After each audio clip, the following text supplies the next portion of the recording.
Vanessa. Romano pressed her red-painted fingernail against Luca's chest and smiled. Not the smile of a woman in love, but the smile of a woman who had just won. She had planned this moment for months. The flowers, the timing, the unlocked door. She just needed Elena to walk in. And Elena did. On her own wedding night. In the room that was supposed to be theirs. If you walked into your honeymoon suite and found your husband holding another woman on your wedding night, what would you do? Scream? Collapse? Burn it all down? Elena Moretti did none of those things, and that quiet decision changed everything. Before we go further, if you're new here, hit that subscribe button and turn on notifications, because this channel is where stories like this live. Stories about betrayal, survival, and the kind of strength most people don't believe exists until they desperately need it. Drop a comment telling me what city or country you're watching from. I want to see how far Elena's story has traveled, and if this opening already has your heart pounding, tap that like button. Now let's go back to the night that started it all. The wedding had cost $400,000. That wasn't a number Elena had chosen. It was a number that had been chosen for her, the way most things in her life with Luca DeSantis had been chosen for her. By his mother, by his advisors, by the invisible architecture of power that surrounded the DeSantis name like a wall you couldn't see but could never stop walking into. The venue was the ballroom of a Manhattan hotel so old and so expensive that even the chandeliers seemed to judge you. 500 guests, 3 orchestras that rotated through the evening, white roses imported from Ecuador because New York roses weren't considered good enough. A 7-tier cake that Elena had been told not to cut until the photographer gave the signal because the photographer cost $18,000 and his artistic vision apparently mattered more than whether the bride was hungry. Elena had smiled through all of it. She was good at smiling through things. That was something people never understood about her. They saw her composure and assumed ease. They saw the graceful way she moved through a room and assumed confidence. They saw the quiet steadiness in her dark eyes and assumed she felt nothing particularly deeply. She felt everything. She just didn't perform it for an audience. Her mother had called that quality dignity. Her father, rest his soul, had called it iron. Her grandmother, the tiny Calabrian woman who had raised 3 sons through war and poverty and buried 2 of them, had simply called it being a Moretti woman. "We don't cry in public," her grandmother used to say, stirring espresso she never actually drank. "We cry in private, we pray, and then we get up and we cook. A full belly fixes more than people admit." Elena had thought about her grandmother during the ceremony, not in a sad way, more like the way you press your thumb against a familiar scar and feel comforted by the reminder that you survived whatever made it. She thought about her because Luca had been late, not noticeably late, not late enough that the guests began shifting in their seats. 14 minutes. Just enough that Elena had stood at the back of that enormous ballroom, holding her bouquet of Ecuadorian roses, and thought, he's reconsidering. And her heart hadn't broken at that thought. That was the part that frightened her. It had simply noted it, filed it somewhere, as if she'd already been preparing herself for disappointment so long that the actual arrival of it would feel familiar rather than devastating. He had appeared, finally, straightening his cuffs. He looked the way Luca DeSantis always looked, like a man assembled by someone who understood exactly what power should look like wearing a human face. Dark suit, silver tie, jaw like a verdict.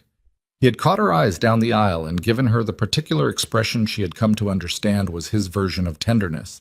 Not warmth exactly, more like a temporary lowering of the walls, a controlled opening, an allowance. She had walked toward him. That was the thing about Elena. She always walked toward things, even when every quiet alarm inside her was suggesting she stop. They had been introduced 18 months earlier at a charity dinner hosted by her father's business partner.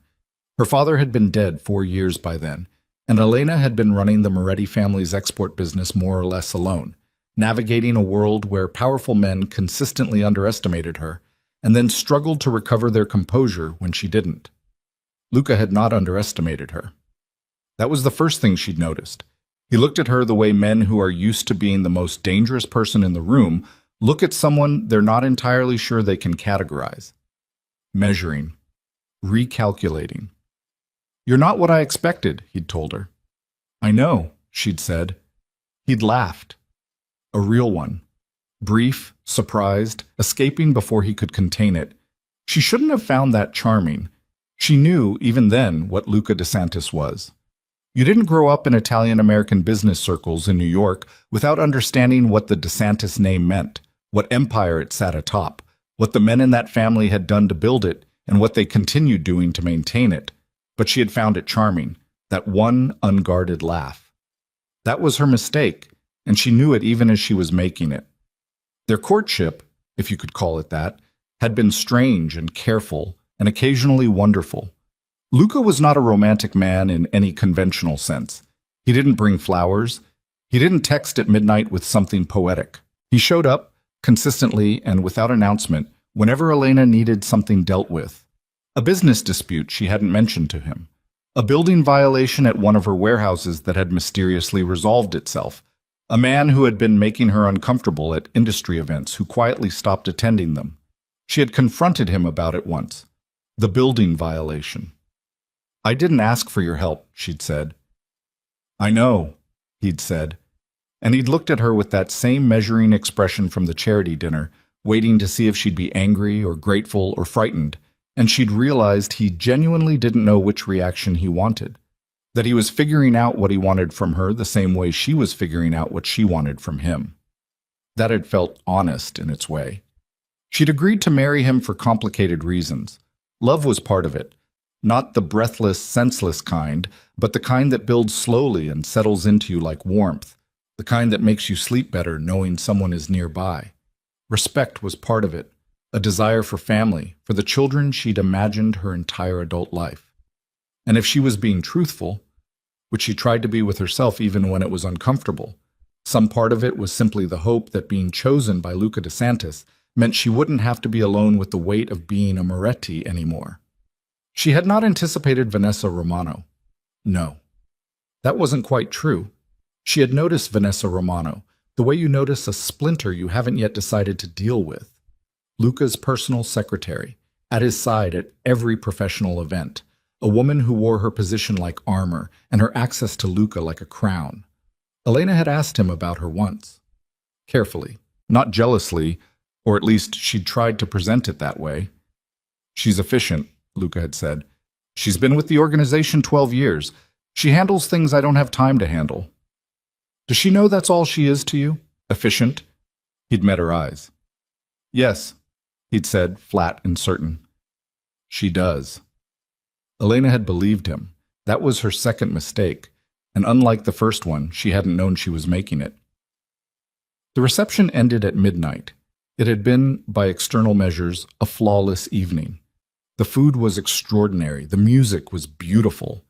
Luca had danced with her twice, once for the photographers and once near the end of the night, when the orchestra played something slow and old that she'd mentioned once, in passing, was her grandmother's favorite.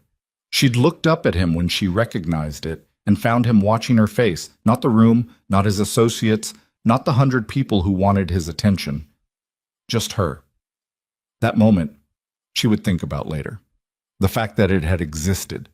The fact that it had been real. She left the ballroom before him to go upstairs. She had a small tear in the lace of her dress that needed to be pinned before it spread, and she'd sent the maid of honor home an hour earlier because the woman had been in heels since 4 a.m. and was visibly dying. Elena had told her to go. She could manage a dress pin herself.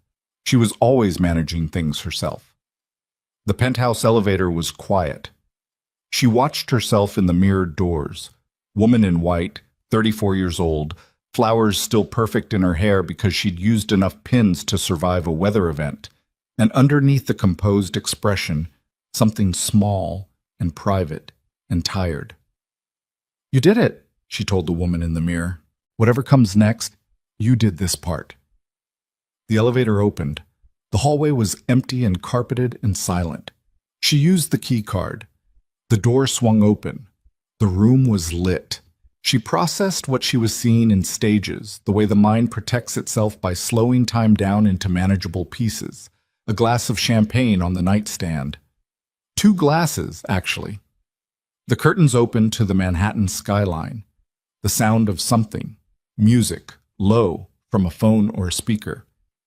and on the bed that had been prepared for their wedding night, scattered with rose petals that some member of the hotel staff had placed there with professional cheerfulness, Vanessa Romano, in a silk robe Elena had never seen before, with her dark hair loose and her hand pressed against Luca's chest. Luca was in his shirt, jacket off, tie loosen.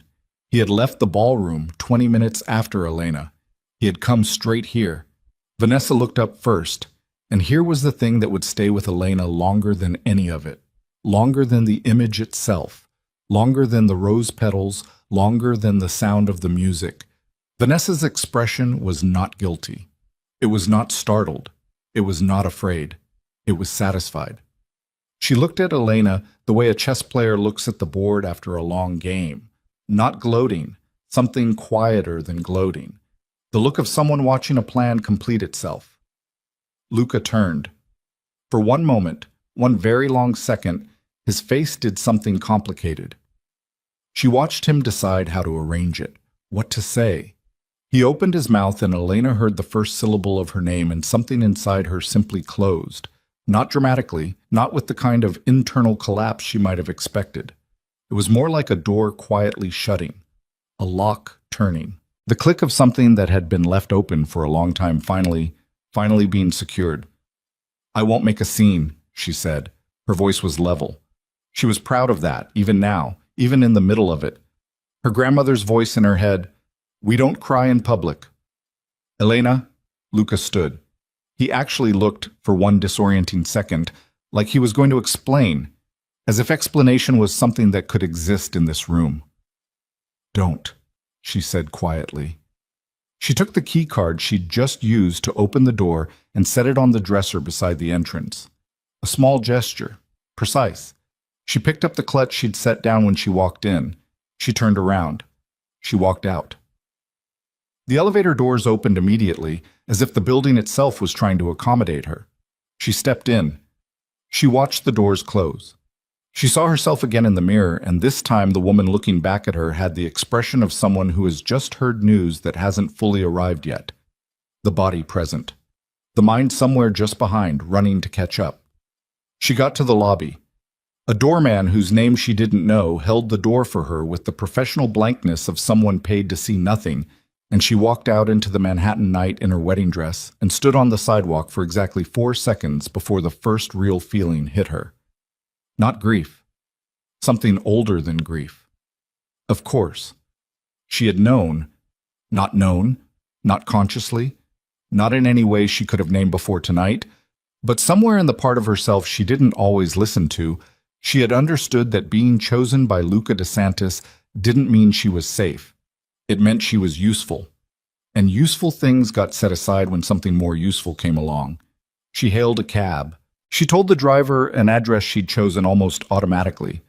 Her cousin Maria's apartment in Brooklyn, the one place she could go without a phone call, where she'd be let in without questions at any hour. She sat in the back seat of the cab and watched Manhattan slide past the window, and she did not cry. Not yet. She made it to the Brooklyn Bridge when the first tremor hit.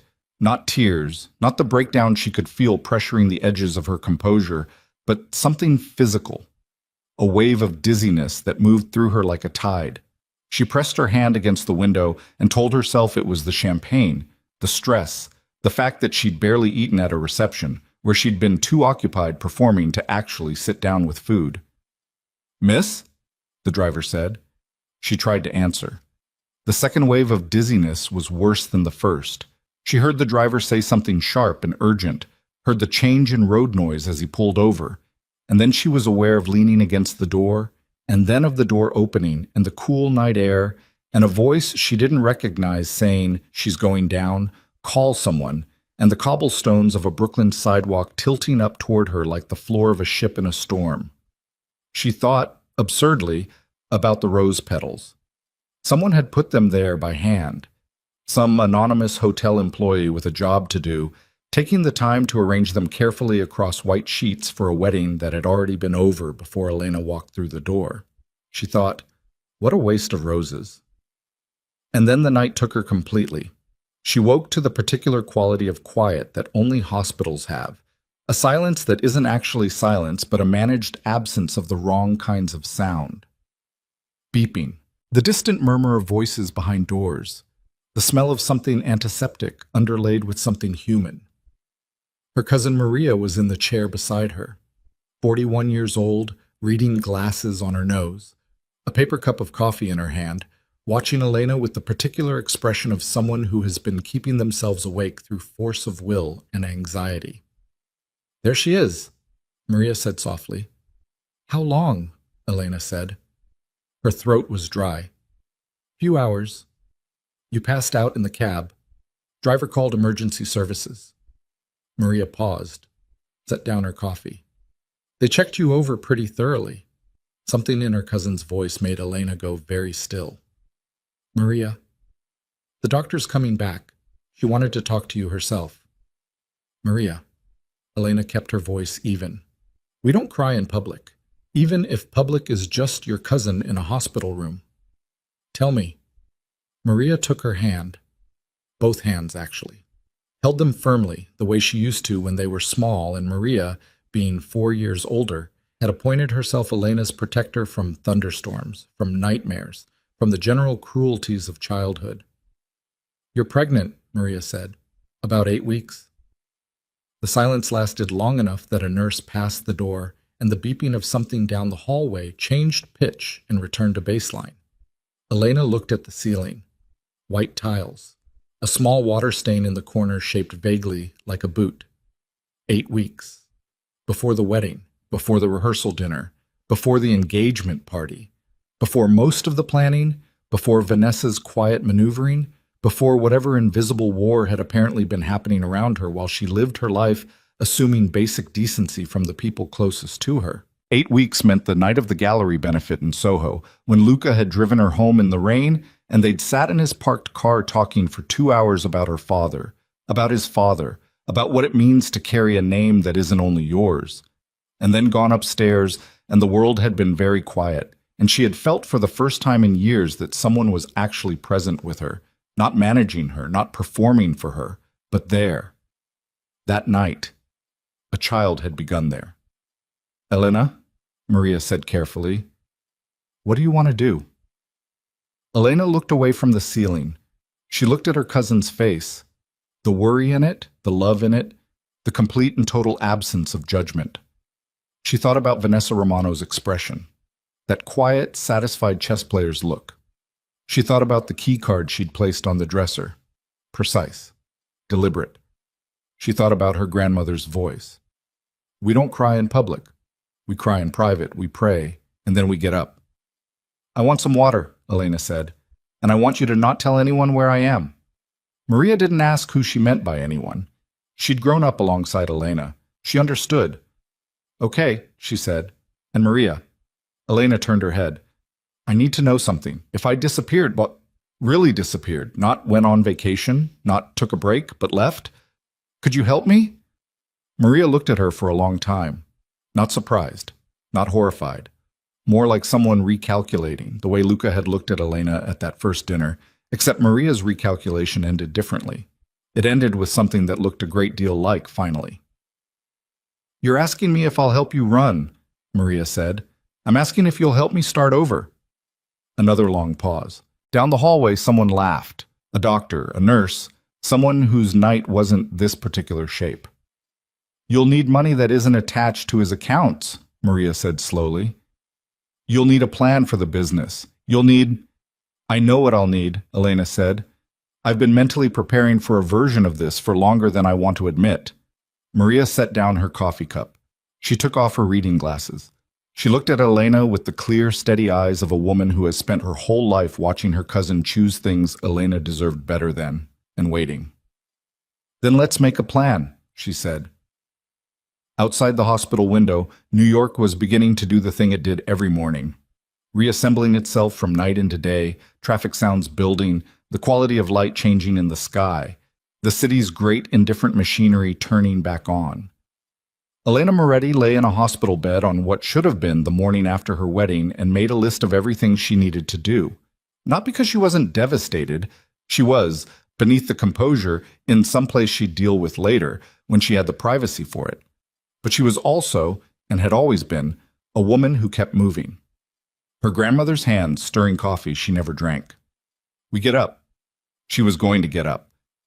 What she didn't know, lying there in that hospital bed with Manhattan going gray and pink outside the window, was that Vanessa Romano was already on the phone, already building the story, already making sure that by the time Luca asked where Elena had gone, there would be an answer ready. Clean, plausible, and vicious in its simplicity. She left for the money, Vanessa would tell him. She was always going to leave. You were always just a transaction to her. And Luca DeSantis, who had stood in that penthouse suite holding a champagne glass and watched his wife walk out without screaming, without breaking, without giving him anything to fight against. Luca DeSantis, who had more power than most men ever accumulate and less emotional vocabulary than most men ever admit, would believe her. Not because he was stupid, because it was easier than the alternative, because the alternative required him to sit with what he'd done in that room, and what kind of man allows a thing like that to happen on the night he brought home a woman who placed a key card on his dresser with quiet precision rather than throw it in his face? What kind of man? He would ask himself that question. Just not yet, not for a long time. First, he would believe Vanessa. And Elena, in a hospital bed in Brooklyn, with her cousin's hand in hers and a future that was already being quietly dismantled around her, would disappear before anyone thought to look. The city outside kept turning. The baby, his father's child, his grandmother's great-grandchild, the heir to a name that would not define him if Elena had anything to say about it, continued, steadily and completely unaware of any of it, to grow. Maria's apartment smelled like garlic and old wood and the particular kind of permanence that comes from a person who has lived in the same 4 rooms for 15 years without apology. There were plants on every windowsill. A cat named Sergio, who regarded Elena with the flat suspicion of an animal that understood change meant disruption. Books stacked on the radiator because there wasn't enough shelf space, and Maria had never gotten around to buying more shelves, and at this point it had become a personality trait. Elena sat at the kitchen table in a borrowed robe 3 sizes too large and drank the tea her cousin made without asking what kind she wanted, because Maria always made chamomile when someone was falling apart, and chamomile was what Elena got. Outside, the city was doing what it always did at 6 in the morning, grinding back to life, indifferent and enormous. 4 million people beginning their Tuesday with absolutely no awareness that Elena Moretti's entire existence had been rearranged overnight. "You need to eat something," Maria said, standing at the stove with her back turned, the particular position of someone who has decided to be useful because useful is better than helpless. "I'm not hungry." "That's not what I asked." Elena wrapped both hands around the mug. The heat was something to focus on, something immediate and physical and unambiguous. "Half a piece of toast," she said. "Whole piece." "Maria, you're eating for 2, Elena. Whether you feel like it or not, that's what's happening." The words landed differently than they should have. Not like news anymore. The doctor had made it real enough in the hospital, the numbers on the screen, the heartbeat that Elena had asked to hear, and then immediately wished she hadn't, because it was the kind of sound that rewires something in you permanently, small and fast and absolutely certain of itself. But hearing Maria say eating for 2 across a kitchen table at 6 in the morning made it a fact rather than a medical notation. She ate the whole piece of toast. Sergio jumped onto the chair beside her and sniffed her arm with professional thoroughness, then settled his chin on the table and watched her chew. "You need to decide," Maria said, sitting across from her finally. "Not everything, just the first decision. One thing. I'm keeping the baby." "I know that. I mean about Luca." Elena looked at her cousin. "What about him?" "He'll look for you." "Maybe." "Elena." Maria's voice was not unkind, but it was direct in the way of women who have watched someone they love make 3 too many charitable assumptions about the wrong people. "He will look for you. He has resources we don't have words for. If you're going to disappear, you need to disappear before he starts looking, before Vanessa tells him whatever story she's already building. You have maybe a 6-hour window before his people start making calls." Elena was quiet for a moment. She thought about Luca's face when she'd turned to leave, the way he'd said her name. Just the first syllable, and then nothing, because she hadn't given him room for nothing. She thought about Vanessa's satisfied expression. "You're right," she said. 6 hours is optimistic. They worked fast. Maria had savings, not extravagant savings, but the kind that accumulates when you're a cautious woman who grew up watching money disappear and decided young to keep some back for herself. Always. She had contacts in her professional life, an import-export network that overlapped with Elena's family business without actually being connected to it.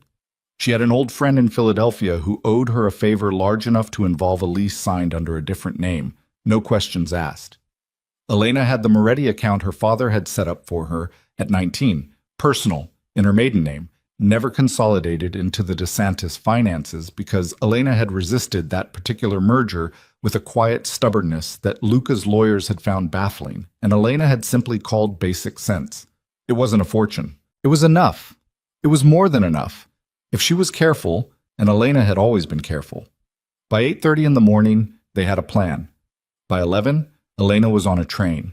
She didn't look out the window as New York disappeared behind her. She looked at her hands in her lap.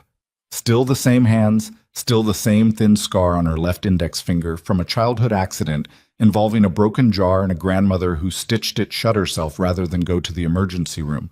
And she made herself understand that the life she'd built in that city was over. Not ruined, over. There was a difference. Ruined implied someone else had done it to her. Over meant she was the one choosing to walk away from the wreckage before it buried her. She pressed one hand flat against her stomach. Barely a change there yet. Nothing you'd see, only something you'd know. Okay, she said quietly, to no one in the empty train car. Okay. She didn't cry until Philadelphia. In the bathroom of an Amtrak train somewhere in New Jersey, she sat on the closed lid of a toilet in a dress she'd borrowed from Maria's closet and put her face in her hands and cried with the exhausted violence of someone who has been holding it back for hours across a geography that included a hospital, a kitchen table, and a train platform. She cried for the wedding she'd planned, for the marriage she'd allowed herself to want, for the version of Luca who had driven her home in the rain and stayed 2 hours talking about things that mattered, for the stupid rose petals, for the fact that she was pregnant and alone, and the only person who knew was a cousin and a doctor bound by confidentiality. She cried for exactly 11 minutes because that was what the ride to the next stop allowed. And then she washed her face in the small steel sink and looked at herself in the mirror, and that was enough. Enough of that. She got off the train in Philadelphia and into the life she was going to build instead. His name reached her in pieces over the following weeks, carried by the kinds of channels that can't be switched off. A mention in an online business article, a text from a distant acquaintance who didn't know, a headline on a news site she made the mistake of opening. DeSantis consolidates East Coast Holdings. A photograph of Luca in a boardroom, expression arranged into the careful blankness he wore in professional photographs, surrounded by men in suits who all had the same quality of stillness. Men for whom stillness is a skill rather than a temperament. She closed the tab.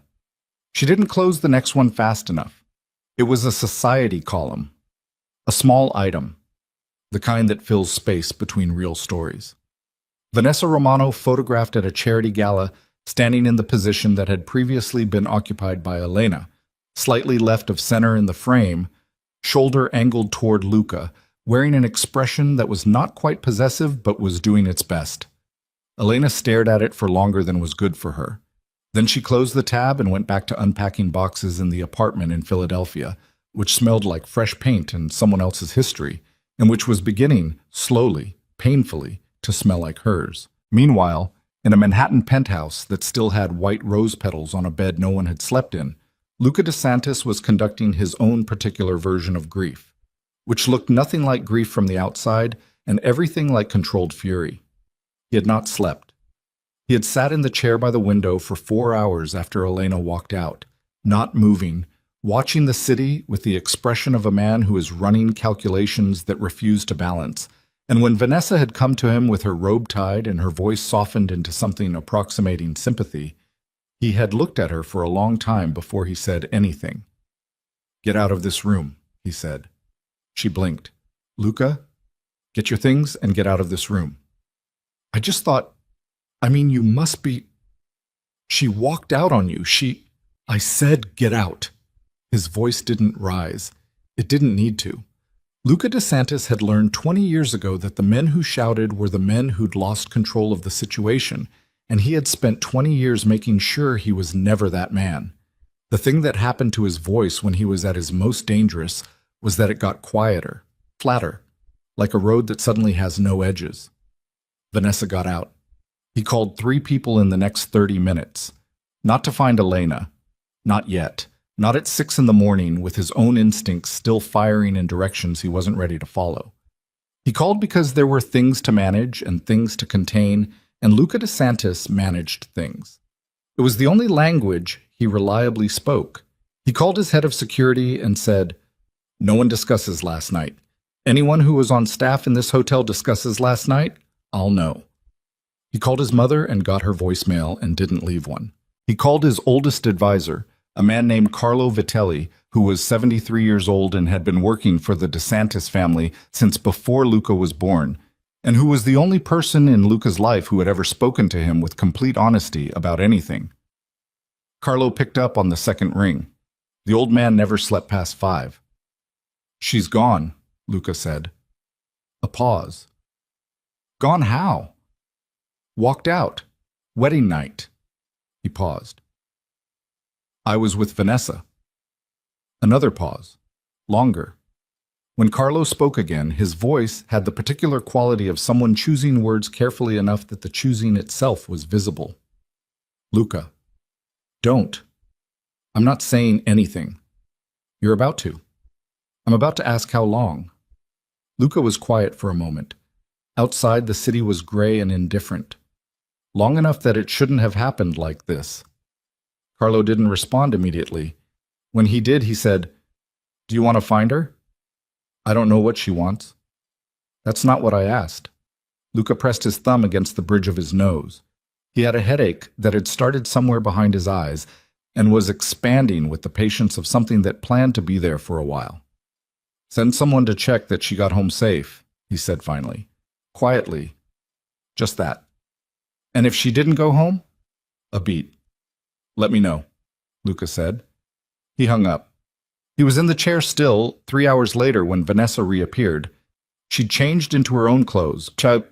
She kept clothes in the building, which was something Luca had allowed to happen gradually enough that he hadn't noticed it becoming a fact of life. She brought 2 cups of coffee and placed one on the table near his elbow, with the practiced ease of a woman who had spent a long time studying what would make herself useful. He took the coffee. "She left for the money," Vanessa said. He looked up at her. She met his eyes steadily. "I know that's hard to hear, but there were conversations. Things she said to people in her circle, people I happened to know. She was trying to figure out what she was actually entitled to if the marriage didn't work out, prenuptial terms, what the Moretti debt to your family actually covered. She was asking lawyers, Luca, before the wedding." Silence. "She knew about us," Vanessa continued, sitting down across from him. Her voice was measured, careful in the way of someone who has rehearsed. "She'd known for a while. She made a calculation that walking out tonight gave her the strongest legal position. Wronged wife. First night." She paused. "She's smart. She played it exactly right." Luca looked at her for a long time. Something in him resisted it. Not emotionally. He didn't trust his emotions right now. They were too loud and too unreliable. But some older, quieter faculty. The instinct that had kept him alive in rooms full of men who wanted him dead. The part of him that read situations rather than believed them. That part said, "Look at her face when she's talking." He looked. Vanessa's eyes were flat. Not cold. She was too good for flat cold. She had warmth dialed in, sympathy arranged just so. But underneath the performance, in the microseconds between sentences when the face resets, there was something satisfied. Something resting. The chess player. He filed it. Not consciously. He filed it the way he filed everything that didn't fit yet. Stored, not discarded. "I'll look into it," he said. His voice told her nothing. That was intentional. She nodded, reached across and touched his hand briefly. He didn't pull away. He also didn't turn his hand over, the way you do with someone you want touching you. She noticed. He saw her notice. "I'll give you some space," she said. After she left, Carlo called. "No record of her going home," Carlo said. "Building cameras show she left the hotel. After that, he paused. She went somewhere that wasn't the apartment. Luca felt something tighten in his chest. Hospital? Checking. Check faster. Carlo called back in 20 minutes. Private clinic, Brooklyn. Admitted at approximately 3 in the morning. Released herself the same morning. That's all they'll tell us without a... Did she leave under her own power? Yes. Was she alone? Arrived alone. Someone met her there. Female, mid-40s. The hospital wouldn't give a name. Cousin Maria, Luca thought immediately. He'd met Maria once, briefly, at a family dinner. A careful woman. The kind who didn't like him, made no effort to pretend otherwise, and struck him as the kind of person who would be very good in a crisis. She's fine, Carlo said. It wasn't a question. She collapsed, Luca said. Flat. The word landing in the room like a stone dropping in still water. She collapsed on her wedding night and walked out of a hospital the next morning. And you're telling me she's fine? Silence. Find her, Luca said. Luca, quietly. No confrontation, no contact. Just find her and tell me she's somewhere safe. 3 weeks later, Carlo told him they'd lost the trail in Philadelphia. She's not using her full name, Carlo said. She's not using the accounts connected to your family. She has independent funds we didn't know about. She's... He paused, and Luca could hear the old man's reluctance to say the next part. She planned this, Luca. Or she planned for the possibility of needing to do this, which is not the behavior of a woman running a financial scheme, Luca said. No, Carlo said carefully. It is not. The silence between them lasted long enough to mean something. What did Vanessa tell me? Luca said. I wasn't present for... What did she tell me, Carlo? Another pause. When Carlo spoke, he sounded tired in the way of old men who have watched preventable things happen for decades. She told you Elena left for money, that she'd been speaking to lawyers about marital assets. Have you found any evidence of that? I've been looking since the morning after the wedding. Carlo exhaled. No. Luca stood up from his desk, the large one in the study of his private residence, not the office downtown. He walked to the window. Manhattan spread out below him in its usual performance of itself, enormous and unseen. She didn't leave for money, he said. No, Carlo said. She left because of what she walked in on. Yes. And then she disappeared. He paused. Because she was afraid of what I'd do if she stayed. Carlo said nothing, which was its own kind of answer.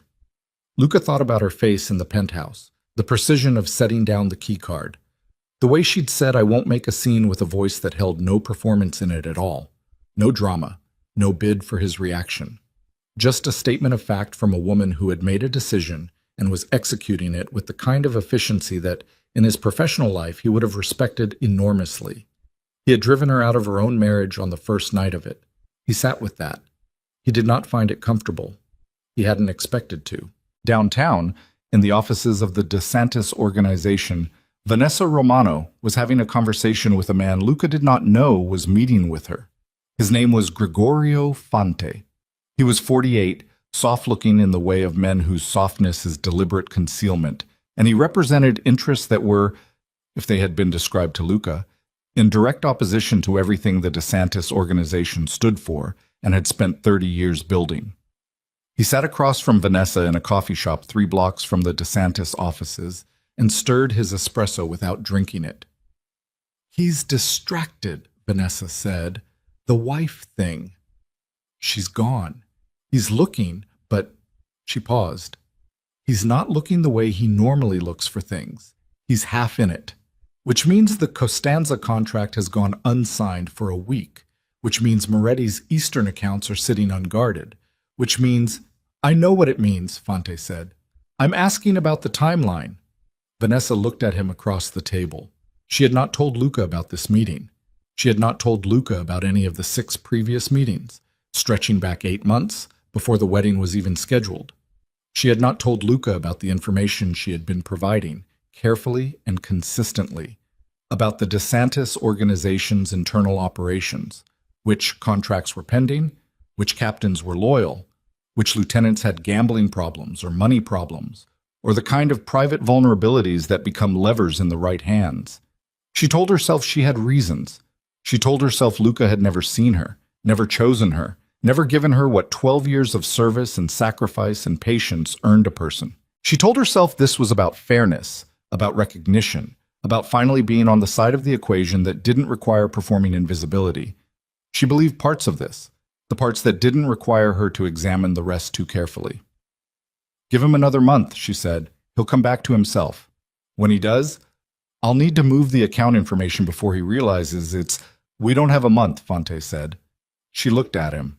"The people I work for are not patient," he said. "They were patient while you set up the wedding. They were patient while you made the wife disappear. They've been patient. I didn't make her disappear. She walked out." "She walked out," he said, with the mild, flat tone of a man who is not arguing, "because you arranged for her to walk in at exactly the right moment. Don't be modest. It was well done." He set down his espresso spoon. "What wasn't well done was that she went somewhere we can't track, and Luca now has reason to question what you told him about her motivations, which means your position is less stable than it was 4 weeks ago, which means—" "My position is fine," Vanessa said. "Your position," Fonte said carefully, "is that of a woman who has made herself indispensable to a man who is beginning, slowly, to notice that the thing she told him doesn't quite fit. Men like Luca DeSantis—" He paused. "They forgive many things. They do not forgive being made to feel stupid." Vanessa said nothing. "Move the timeline up," Fonte said. He stood, left cash for the check, and put on his coat with the practiced movements of a man who does not linger in places. 2 weeks. He walked out. Vanessa sat alone at the table for a long time. Outside the coffee shop, the November street moved around oblivious pedestrians. A woman walked past with a stroller, head down against the wind. 2 men in suits talked at a corner with the particular intensity of people whose time is expensive. A pigeon investigated something under a parked car, with the focused determination of a creature that had never once in its life questioned its own choices. She thought about Elena Moretti's face as she'd walked out of the penthouse. She thought about how Elena hadn't screamed, how she hadn't thrown anything, how she'd placed that key card on the dresser like a period at the end of a sentence she'd already decided was over. It had unnerved Vanessa then. It unnerved her now. Screaming was something you could work with. Screaming meant emotions too large for the body, and emotions too large for the body made people unpredictable, and mistakes made them manageable. Vanessa understood emotion as leverage, as chaos to direct, as energy to redirect. What she did not understand, what she had not factored in, not fully, was stillness. Elena's quiet, Vanessa was beginning to understand, was not the absence of something. It was the presence of something Vanessa did not have a name for, something that was still out there, in a city she couldn't find, in a life she couldn't map, doing things she couldn't see. That bothered her more than she let herself fully admit. In Philadelphia, on a Tuesday morning, 9 weeks after the wedding, Elena stood in a small kitchen that was now indisputably hers. She had repainted the cabinets, replaced the faucet herself with a YouTube tutorial, and more swearing than she'd anticipated, filled the windowsills with basil and rosemary, because that was what her grandmother had done, and because it made a kitchen smell alive. And she read a message from Maria. He's still looking, quietly. Carlo Vitelli is running it, which means it's not aggressive, but it's not nothing. You're safe for now. How are you feeling? She typed back, like someone rearranged all the furniture of my life while I was sleeping. Also, like toast. All the time, constantly, toast. Maria responded, morning sickness? Apparently I have opinions about bread now. Yes, that's normal. Being abandoned on my wedding night while pregnant is apparently also normal for Moretti women, judging by family history. A pause. Then, that was dark. I know, I'm fine. Tell me something boring about your week. She set the phone down and put her hands on the kitchen counter and looked out the small window above the sink, which faced a narrow courtyard where her downstairs neighbor kept a small garden of extraordinary determination, despite receiving approximately 40 minutes of direct sunlight per day. The baby moved. Not much. The faintest flutter, the kind that the book said could be gas, but that Elena knew, in the immediate and irreversible way of her body. Suddenly being in conversation with someone else's was not. She pressed her hand against the side of her stomach. I know, she said quietly. I know. She didn't specify what she knew. It was enough that she knew it. 700 miles north, in a Manhattan office building, Carlo Vitelli sat across from Luca DeSantis, with a folder open on the desk between them and the expression of a man about to do something irreversible. I found something, he said. Luca looked at him. Philadelphia. Not that, Carlo exhaled. Something else. Something I should have found weeks ago, and I'm sorry I didn't. And I need you to hear me when I tell you that what I'm about to show you changes what you think you know about the night Elena left. Luca's face went very still. Carlo slid a photograph across the desk. It was a still image from the hotel's internal security system. Not the penthouse floor, but the corridor 2 floors below, where the hotel's private service offices were located. Time-stamped, 4 hours before the reception ended. In the photograph, Vanessa Romano stood in the corridor outside the penthouse key office, with her phone to her ear and a hotel employee beside her, a young man with the nervous posture of someone being given instructions they weren't entirely comfortable with. She requested a second keycard for the penthouse suite, Carlo said, under the excuse that you'd asked her to prepare the room with some personal items for you and your wife. She went up at 10:47 p.m., while you were still in the ballroom. He paused. She was in the room for 31 minutes before you came upstairs. Luca did not move. The robe she was wearing when Elena walked in, Carlo continued, was purchased 3 days earlier. Receipt linked to a card she uses for personal expenses. She brought it herself. Another pause. The old man's voice was very quiet now. The champagne glasses on the nightstand were already open when housekeeping checked the room at 8 p.m. She opened them and let them sit, Luca. She set the scene. The room was completely silent. She arranged it, Luca said. Yes. She arranged for Elena to walk in on exactly that. Yes? She arranged it. He said it a third time, not because he didn't understand, but because understanding it and believing it were two different acts requiring different amounts of time. And then she told me Elena left for money. Yes. And I believed her. Carlo said nothing. Luca stood. He walked to the window, always the city below, the only direction there was to look when the inside of a room became insufficient. He stood there for a long time. When he turned back, his face had done something difficult and final. The kind of rearrangement that happens when a man who has built his entire identity around never being fooled accepts completely that he has been fooled. Elena didn't know she was being set up, he said. There is no evidence she had any knowledge of Vanessa's plan, Carlo said carefully. Everything I can find suggests Elena walked into that room genuinely blind. She walked in and saw what Vanessa had arranged and walked back out, Luca said. She didn't scream, she didn't fight. She left. He paused. And then she collapsed somewhere in Brooklyn and woke up alone and chose to disappear rather than stay anywhere near me. Carlo waited. Because she thought I'd done it willingly, Luca said. She thought I chose that. She thought the man she married chose that on the first night. His voice was still flat, still quiet. The dangerous road with no edges. And then she was gone, and Vanessa told me she left for money, and He stopped. I believed her. He picked up his phone. Carlo sat very still. Get me everything, Luca said into the phone, to someone on the other end who said nothing, only listened. Everything Vanessa Romano has touched in the last year, every account she's accessed, every call she's made from any device connected to our network, every meeting she's had outside this building. He paused. And Carlo, find Elena. I've been trying to find her, Luca said. I don't care how long it takes. I don't care what it costs. Find her and do not let anyone else know you're looking. He set the phone down.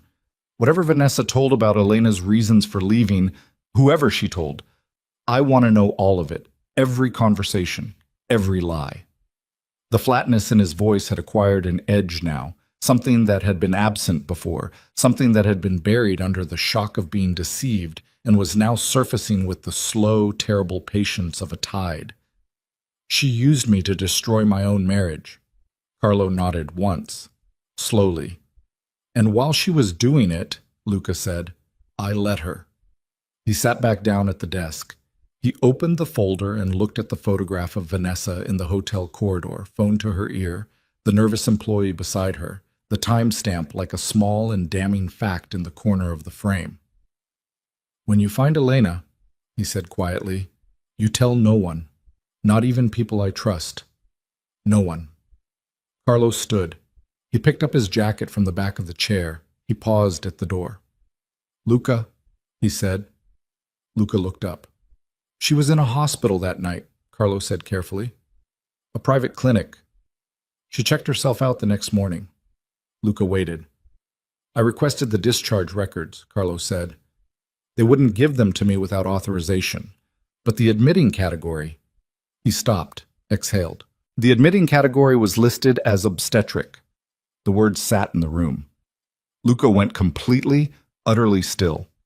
Carlo left without saying anything more because there was nothing more that needed saying, and because sometimes the most useful thing an old man can do is walk out of a room and let the truth do its own. The words stayed in the room long after Carlo left. Obstetric.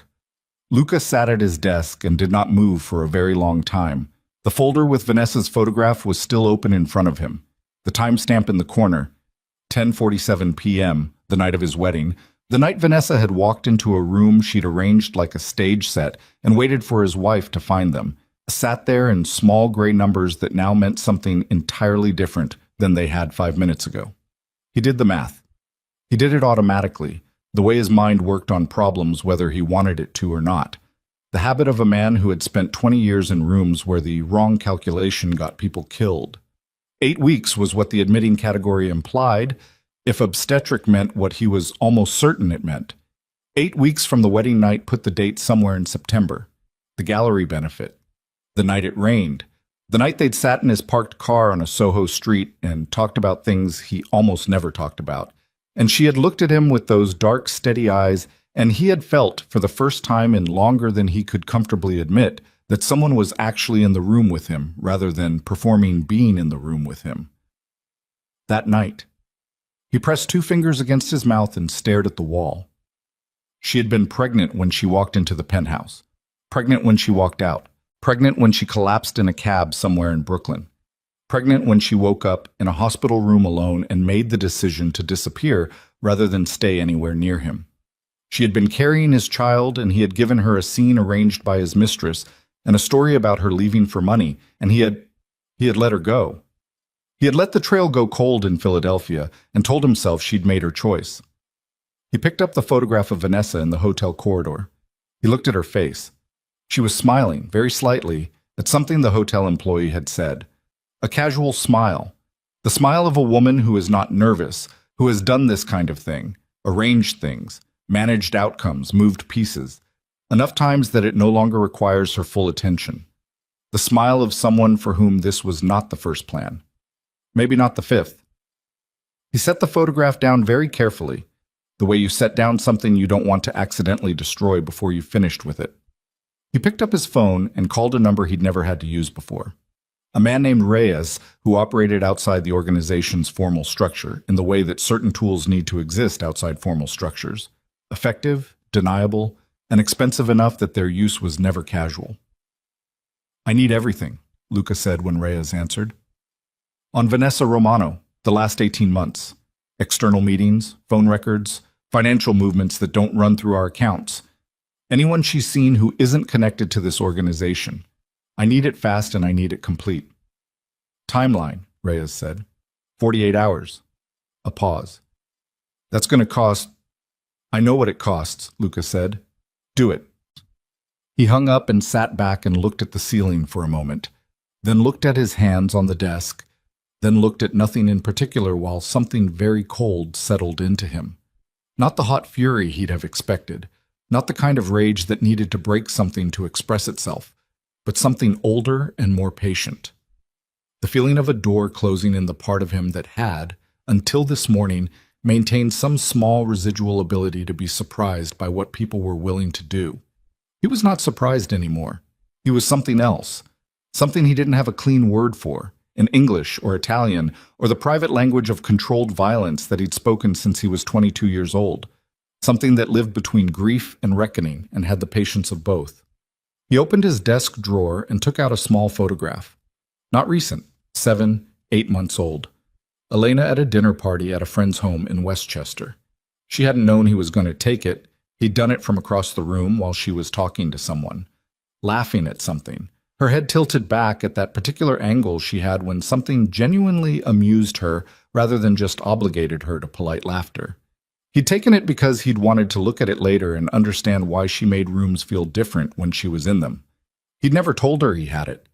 He looked at it now and felt something in his chest do the particular thing that happened when you understand you've been careless with something irreplaceable. Not negligent. He hadn't been negligent deliberately.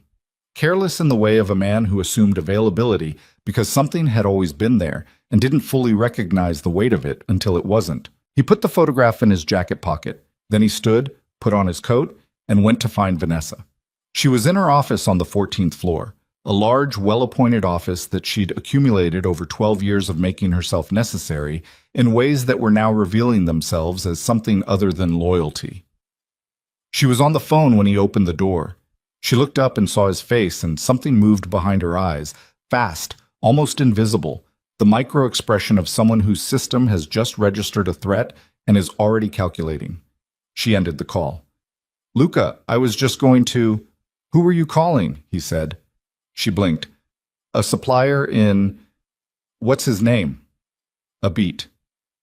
"Marco Cellini. The Venice contact. You know him. We've worked with—" "Show me your phone."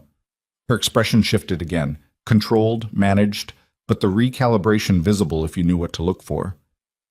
"I'm sorry?" "Your phone, Vanessa. Show me." She looked at him for a moment. Something in her posture made a decision. He watched it happen. Watched her choose the version of this she thought she could manage. She picked up her phone from the desk and turned it toward him. He took it from her hand before she could object. He looked at the recent calls.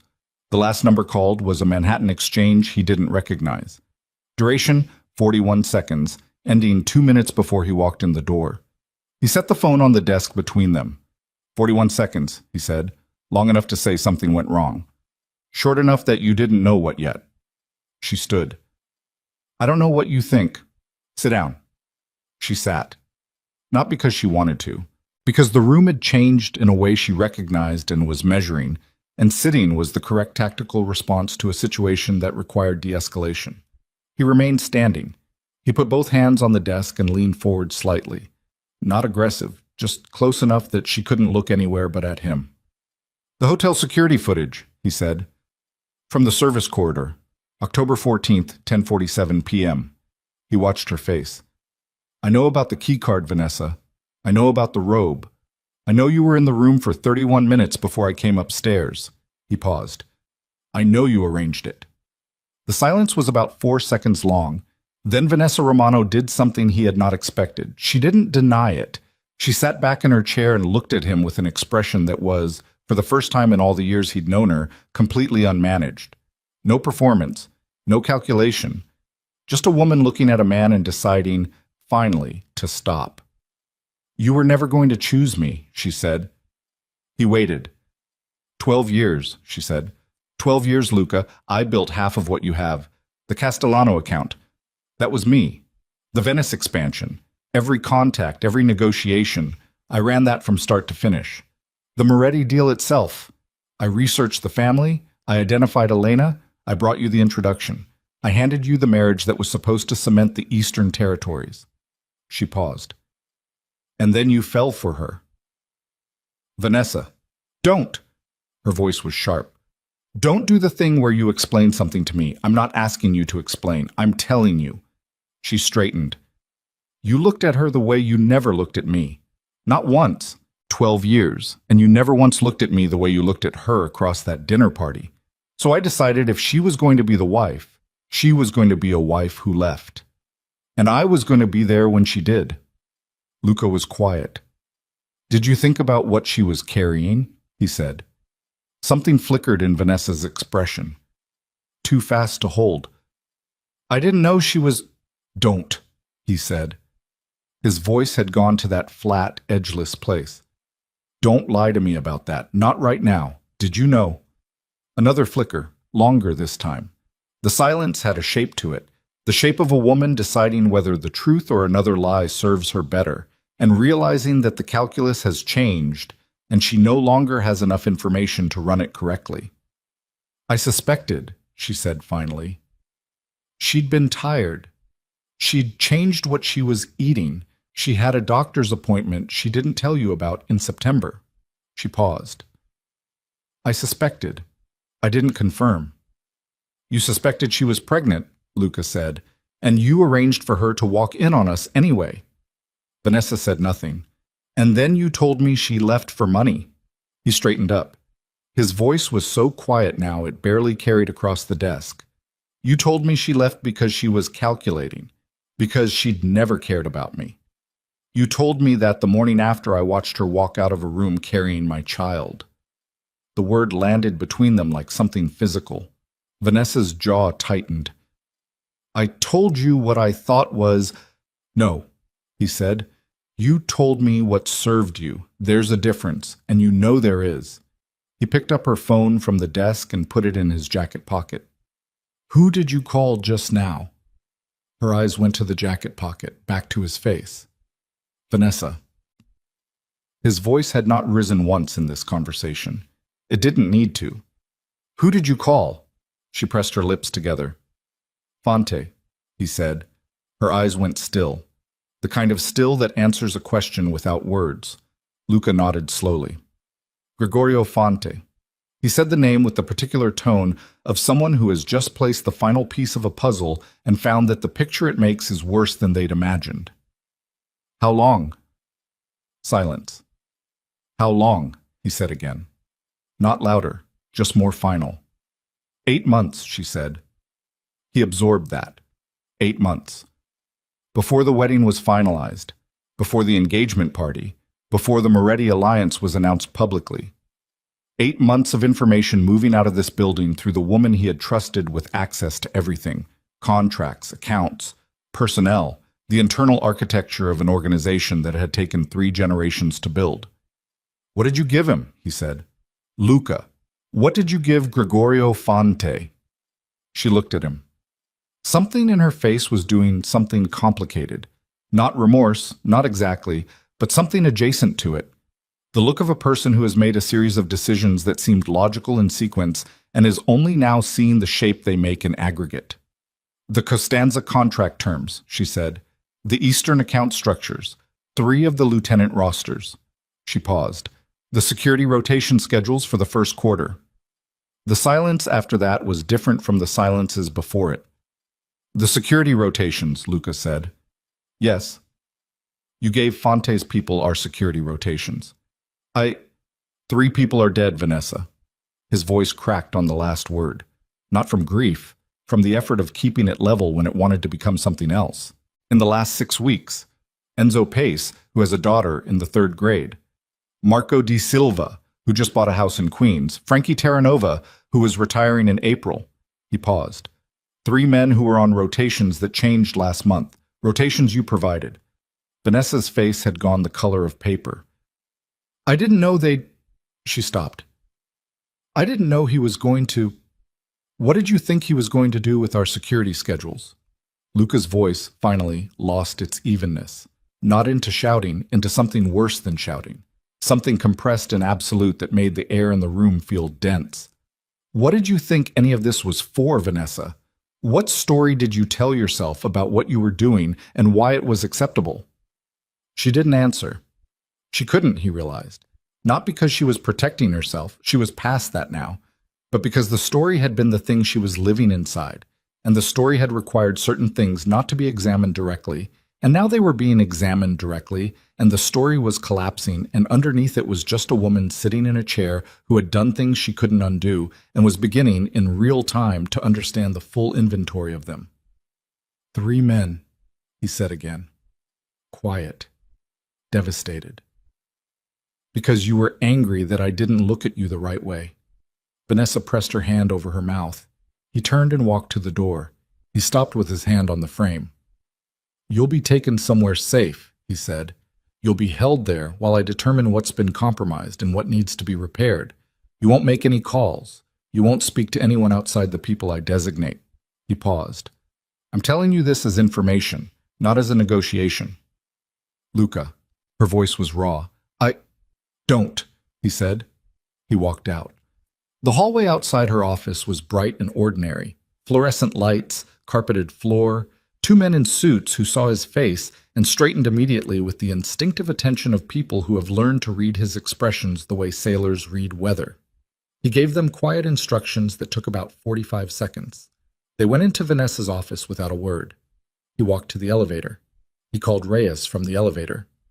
Change the scope, he said when Reyes answered. I don't need the last 18 months. I need everything she's touched that connects to Gregorio Fonte and the people behind him. I need it in 24 hours, not 48. He paused. And I need to know if the 3 deaths in November were connected to information that came from inside this building. You already know the answer to that, Reyes said. I need it documented, Luca said. I need every link in the chain. He hung up as the elevator reached the lobby. He stood there for a moment, lobby of a building he owned, surrounded by people who worked for him, inside an organization that bore his family's name and had for 40 years, and felt something he could not remember feeling since he was very young, since the first time he understood what his family was and what it required and what it cost, and had chosen to become it anyway. Lost. Not strategically lost. He knew exactly what the next steps were. He knew how to burn Vanessa's network down. He knew how to shore up the compromised accounts. He knew how to find Fonte and make the conversation with Fonte end in a way that would not require any further conversations. He knew all of it. He'd been doing all of it in various configurations for his entire adult life. What he didn't know was where Elena was. What he didn't know was whether she was safe. What he didn't know was what he was supposed to say to a woman who had walked out of his life carrying his child, because the alternative was staying in a marriage that had already been turned into rubble by someone he should have seen through years ago. He walked out of the building into the December air.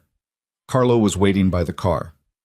The old man looked at his face and said nothing and opened the door, which was the correct response, which was why Carlo Vitelli had been the most useful person in Luca's life for the last 15 years. Philadelphia, Luca said. Carlo paused. You want to go now? I want to go now. She hasn't agreed to... I'm not going to approach her, Luca said. I just need to know she's somewhere I can protect. He got in the car. I need to know she's safe, Carlo. Whatever she decides about the rest of it, that's hers to decide. But I need to know she's not somewhere Fonte's people can reach if this thing escalates. Carlo got in the driver's side. He started the car. He drove in silence for 3 blocks before he said, without looking away from the road, You know, if she sees you, it changes everything. I know. If she sees you and she's not ready, I'm not going to let her see me, Luca said. I just need to see her.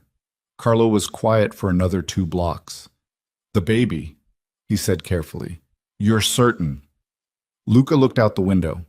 8 weeks at the time of the hospital. It's been 4 months since the wedding. He did the math again, automatically, the same way he'd done it sitting at his desk. She's about 6 months along. The car was very quiet. 6 months, Carlo said. Yes. Another silence. The tunnel opened up before them. The Lincoln Tunnel, the Atlantic states spreading out the other side of it, Philadelphia sitting 5 hours down the road in the December dark. What are you going to do, Carlo said, when you see her? Nothing, Luca said. Not yet. And when this thing with Fonte is finished? Luca pressed his thumb against the inside of his jacket pocket, where the photograph was. The one from the dinner party. Her head tilted back, laughing at something genuine. I'll figure that out after, he said. They drove. The city disappeared behind them and became highway and became the kind of American darkness between cities that has no opinion about anything that's happened to anyone. Luca sat in the passenger seat and looked at the dark and thought about a night in September when it rained in Soho, and he'd sat in a parked car with a woman who made him feel like the room had more oxygen in it and hadn't told her so, because he was a man who didn't say those things, because saying those things required a kind of exposure he'd never learned to manage. He thought about rose petals. He thought about a key card placed on a dresser. He thought about the word obstetric in the corner of a hospital admitting form, and about a child who was somewhere in Philadelphia right now, 6 months of existence old, entirely unaware that his father was driving through the night toward the city where he lived. His father. That thought was the strangest one, not because it was unwelcome, since it landed with a weight that felt underneath everything like something he'd been waiting for without knowing he was waiting for it, but because it required him to look at himself and understand that the man he'd been in that penthouse room, the man who had let Vanessa arrange his life around her needs for 12 years without examining why, the man who had heard she left for money and filed it under women, are disappointing and moved on. That man was going to be someone's father. That couldn't be allowed to stand. He didn't mean it as punishment for himself. He meant it as fact, a simple structural fact. The man he'd been until approximately 6 hours ago was not a man he was willing to hand to a child as a father. It wasn't good enough. It wasn't even close to good enough. He thought about what Carlo had said. You know, if she sees you, it changes everything. He knew. What he hadn't said, what he couldn't yet say out loud because saying it out loud made it the kind of commitment that couldn't be walked back, was that he needed it to change everything. He needed something to force the change he'd been avoiding making, for reasons of pride and inertia and the particular comfort of being good at what you are rather than becoming something harder. He pulled out the photograph again and looked at it in the dark of the moving car. He put it back. How far? He said. 3 hours, Carlo said. Luca nodded. In Philadelphia, in the small apartment with the painted cabinets and the basil on the windowsill, Elena was asleep. She slept on her side now. The baby made any other position uncomfortable, with one hand flat against her stomach in the way she'd developed without noticing, the way the body develops habits around things it's protecting.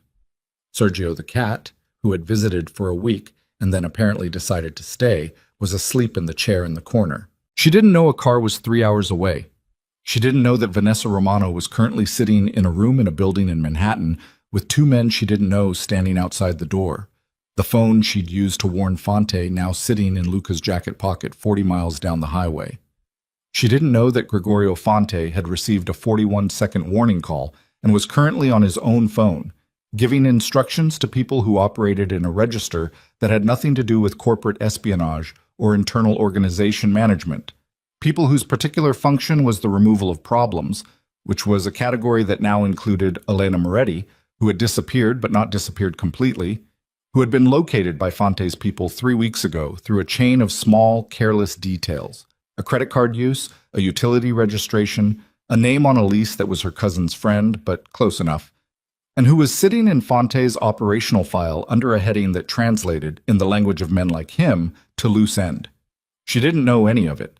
She slept with her hand on her stomach and the basil growing on the windowsill and the cat breathing quietly in the corner, and the baby moved once in the way it sometimes did in the middle of the night. Not distress, just motion, the pure physical fact of being alive and growing and entirely trusting of the body it lived inside. And Elena shifted slightly in her sleep and made a small sound, and her hand pressed a little closer, and she didn't wake. Outside, December pressed against the windows. 3 hours down the highway, a car moved through the dark. And somewhere between Philadelphia and New York, 2 entirely different men were driving toward the same woman for entirely different reasons, and only one of them knew the other was coming, and neither of them knew that by morning the careful, quiet life Elena Moretti had built from wreckage would be the thing in the most danger it had ever been, not from grief, not from heartbreak, not from the particular loneliness of starting over, but from the oldest and most straightforward kind of danger, the kind that arrives without warning and does not negotiate and does not care how carefully you have arranged your basil on the windowsill or how hard you have worked to become someone who doesn't need. The cat woke first. Sergio lifted his head from the chair at 2:17 a.m. with the specific alertness of an animal whose threat assessment runs faster than any human nervous system, ears rotating forward, body going from slack to wire-taut in the span of a single breath. He made no sound. He just watched the window. Elena woke 11 seconds later. She didn't know why she woke. There was no noise she could identify, no specific thing to point at, just the sudden, complete end of sleep, like a switch thrown, and her eyes open in the dark of a room that was entirely ordinary. The familiar shadows of her furniture, the ambient glow of the city through the curtains, the basil on the windowsill a dark shape against darker dark. She lay still. Her hand was on her stomach. It was always on her stomach now. The baby was quiet. She listened. The apartment building had its sounds, pipes, the couple upstairs who kept late hours, the street noise from the avenue 2 blocks over. She knew all of them the way you learn the vocabulary of a new place, cataloged and filed as belonging. She listened for something that didn't belong. A creak from the hallway outside her front door. Buildings creak. She knew this. Old wood and temperature changes, and the accumulated weight of people moving through structures not built to last forever. She knew this. She sat up anyway. Sergio had not moved. He was still watching the window. She put her feet on the floor. 6 months along meant every physical transition had a negotiation in it. The body's center of gravity relocated, the extra weight distributed in ways that made quick movement a managed process rather than a reflex. She stood carefully. She was wearing the oversized sleep shirt she'd taken to living in and thick socks because the Philadelphia winter came through the floors of old buildings with personal commitment. She went to the window first, looked down at the street. A car she didn't recognize was parked across the street with its engine off and its lights off. It had been there when she'd gone to bed. She'd noticed it because it was a better car than the street usually held. A dark sedan with tinted windows and the particular cleanliness of a vehicle that someone maintains carefully. She told herself it was a resident she didn't know. Visitor. Someone from the neighborhood who drove better than the neighborhood suggested. Now it was 2 a.m. and it was still there. She stepped back from the window. Her phone was on the nightstand. She picked it up and looked at it, and then did something she hadn't done since she left New York. She called Maria. It rang 4 times. 5. Then Maria's voice, thick with sleep. Elena? What? Has anyone asked you where I am? In the last few days, anyone at all? A pause. The sound of Maria sitting up. What's happening? Has anyone? No. Nobody.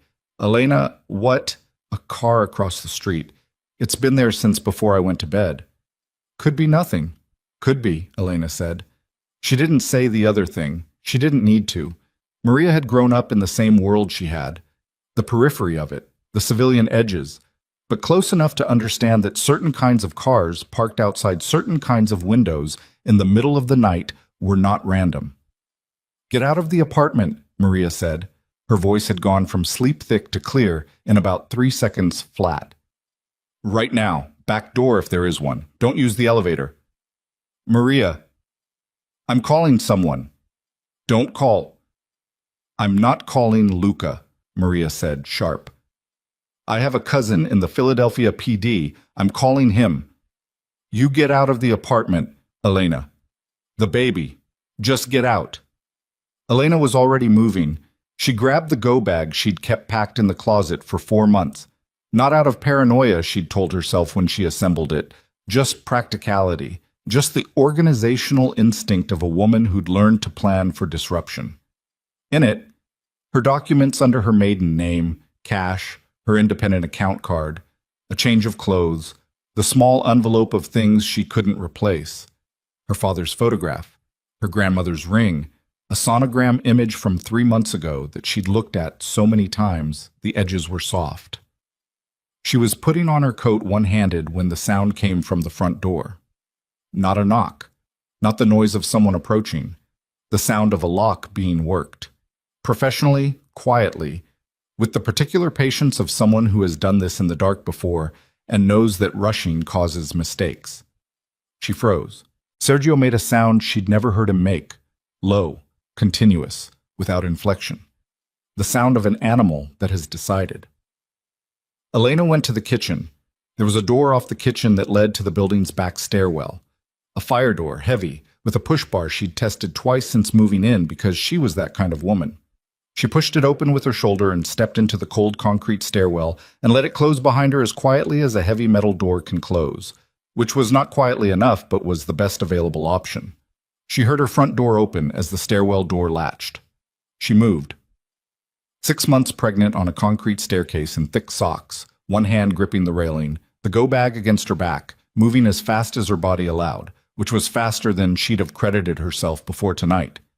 Fear does something to the architecture of movement, strips out the hesitation, redirects everything to the single task. Down, door, out. She hit the ground floor exit at the back of the building and pushed through into the alley that ran behind the row of buildings, cold air hitting her face like a hand, December asserting itself without ceremony.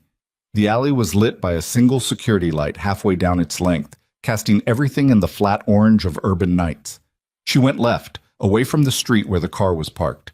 She was 20 feet down the alley when she heard the back door open behind her. She didn't look back. She ran. Not elegantly. There was nothing elegant about a heavily pregnant woman running in socks through an alley in December while her body conducted its own internal debate about the wisdom of this decision. Her lungs were louder than she expected. Her heart was louder than that. She held one arm across her stomach, instinctive, automatic, the body's version of a priority list, and ran toward the end of the alley where it opened onto a side street, toward light, toward people, toward anywhere that wasn't here. Behind her, footsteps. She came out of the alley onto the side street, and there was a man walking a dog 20 feet away who looked at her with the startled expression of someone encountering something unexpected at 2 a.m, and she went directly toward him because witnesses were the best available option, and she said, "I need you to call 911 right now." He looked at her stomach. He pulled out his phone. She kept moving.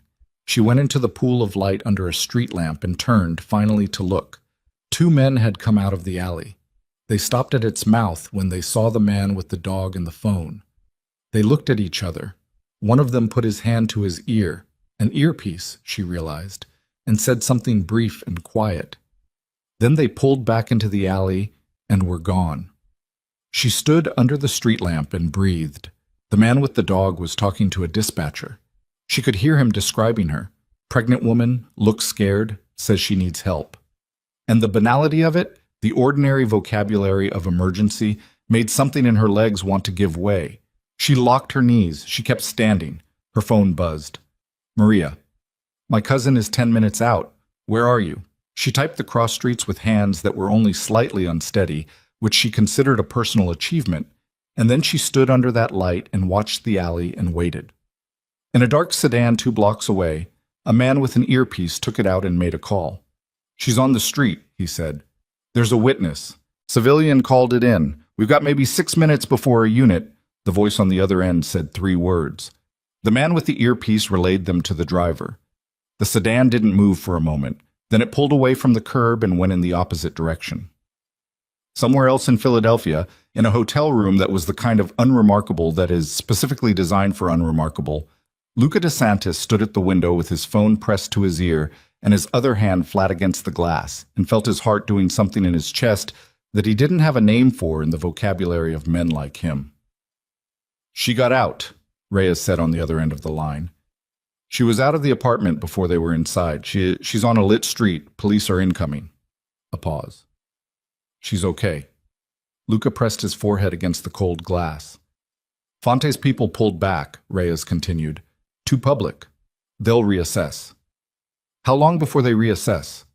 "Hours. Maybe less." "Where are my people?" "Outside the hotel, watching the street she's on." A beat. "She doesn't know we're here." "Keep it that way," Luca said.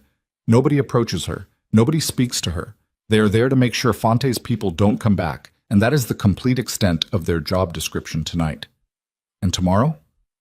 Luca was quiet. "Luca, tomorrow I have a problem to solve," he said. He hung up and stood at the window and looked at a city that was hiding the woman he'd destroyed his own marriage to keep, and watched the December dark and felt something he recognized from a very long time ago, from the year his father died, and he took the chair and looked at everything his family had built and understood for the first time the weight of it and the cost of it and the absolute absence of anyone to hand it to if he failed, alone with the scale of what he'd done and what it required of him now. He got dressed. He didn't go to her.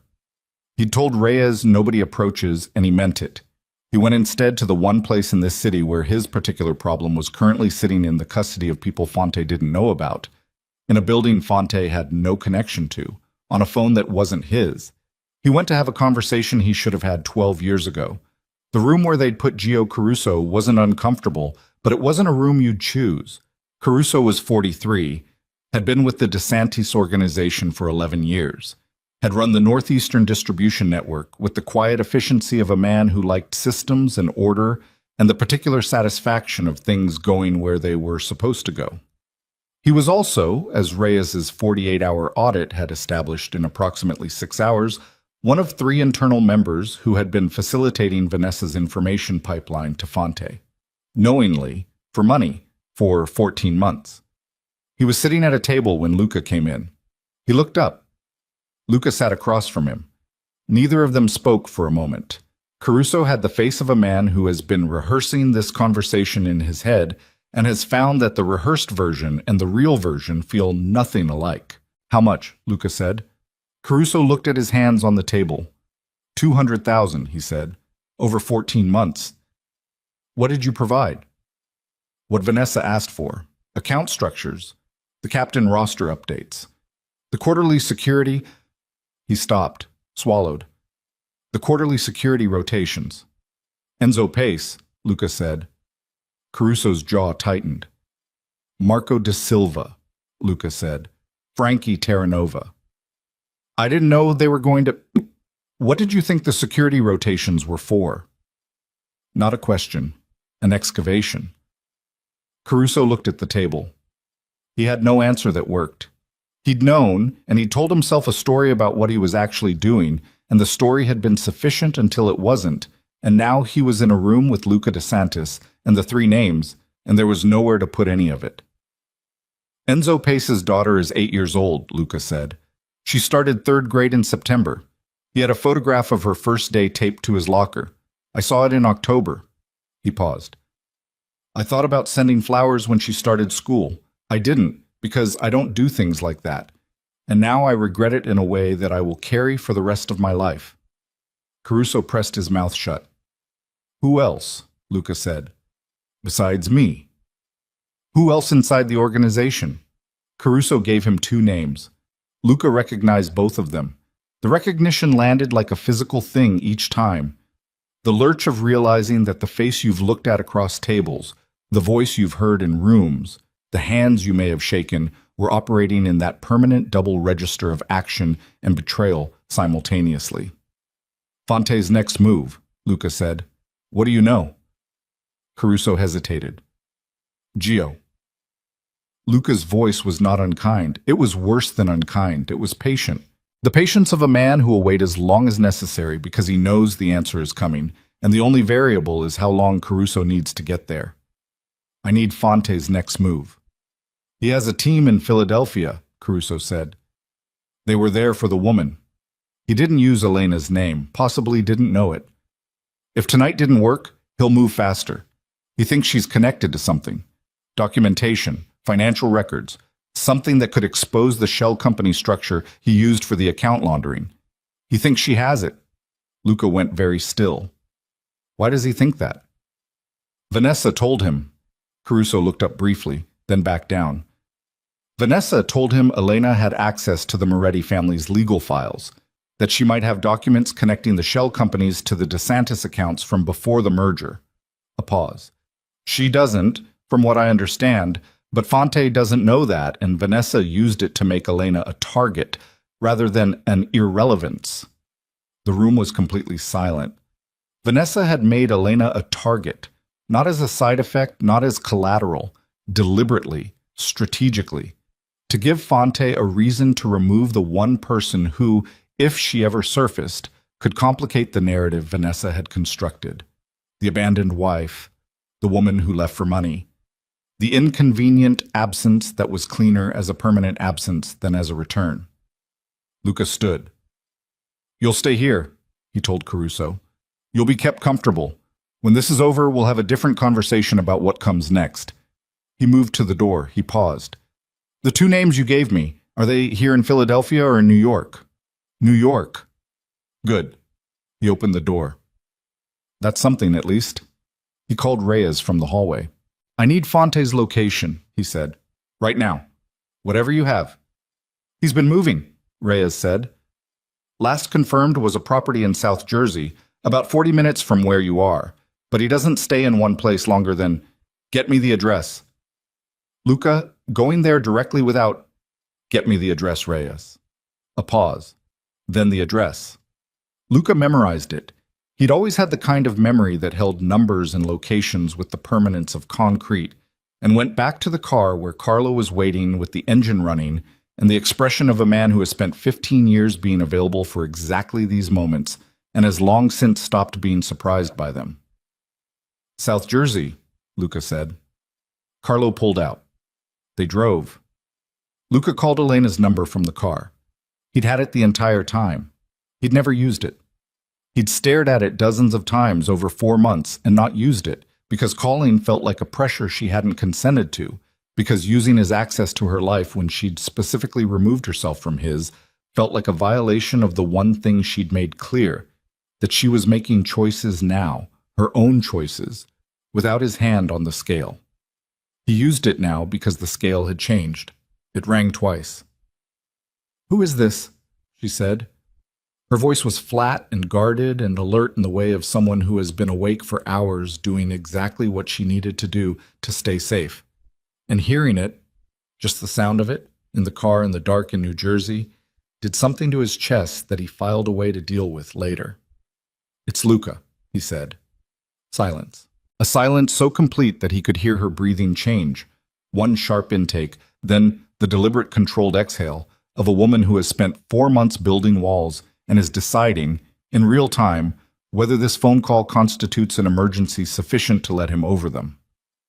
"You have about 10 seconds, she said, to tell me why I shouldn't hang up. There were 2 men in your apartment tonight." Another silence, different from the first. "They work for a man named Gregorio Fonte," he continued. "He believes you have documentation that can expose financial crimes he committed in connection with someone inside my organization. You don't have the documentation. It doesn't exist, but he doesn't know that, and he's not the kind of man who allows uncertainty to persist." He paused. "You're not safe where you are." "How do you know where I am?" she said. Her voice had gone the temperature of January. "I've known for 3 weeks. I haven't approached you or contacted you or put anyone near you because that wasn't my right." He paused. "It's different now." "You've known for 3 weeks," she said. "Yes. And you waited until men broke into my apartment to call me." "I had people watching the building. They got out before—" "You had people watching my building," she said, "without telling me." He stopped. She was right. He heard it in his own sentence the moment she reflected it back. The exact shape of the thing he'd done, which was the thing he always did, which was manage situations involving her without consulting her, without her knowledge or consent, under the self-granted authority of believing he knew what was needed better than she did. "Yes," he said. "I did. That was wrong." Silence. "Elena." He said her name the way he hadn't been able to finish saying it in the penthouse, the night she'd walked out. Complete this time. "I know what Vanessa did. I know what she arranged. I know you didn't leave for money, and I know you didn't leave because you stopped caring about the marriage. I know you left because I gave you no reason to stay, and I know that I believed a lie about your reasons because believing the lie was easier than understanding what I'd done." The silence on the other end was long enough that he thought the call had dropped. Then, "What do you want, Luca?" "I want you safe," he said. "Right now, tonight, that's the complete answer. Everything else, every other conversation we need to have, every other thing I need to say and probably don't have the right to say, that can wait. But I need you to move. I need you to get to somewhere Fonte's people can't find in the next 4 hours, and I need to know you're there. And if I say no, then I'll put people on you anyway and tell you about it this time, which is better than the alternative, but still not what you deserve, and I'm aware of that." Another long pause. "My cousin's contact in the PD is with me," she said finally. "We're at a precinct." "That's good for the next few hours," Luca said. "It's not sufficient for the next few days." "I know." Her voice was tight. He could hear what it cost her to say the next thing, the exact price of it. 3 syllables that went against the grain of everything she'd built since October. What do you suggest? He told her. She listened without interrupting, which was how he knew she was frightened. Elena's natural mode of receiving information from him was to interrogate it in real time, to push back against assumptions, to demand the reasoning underneath the recommendation.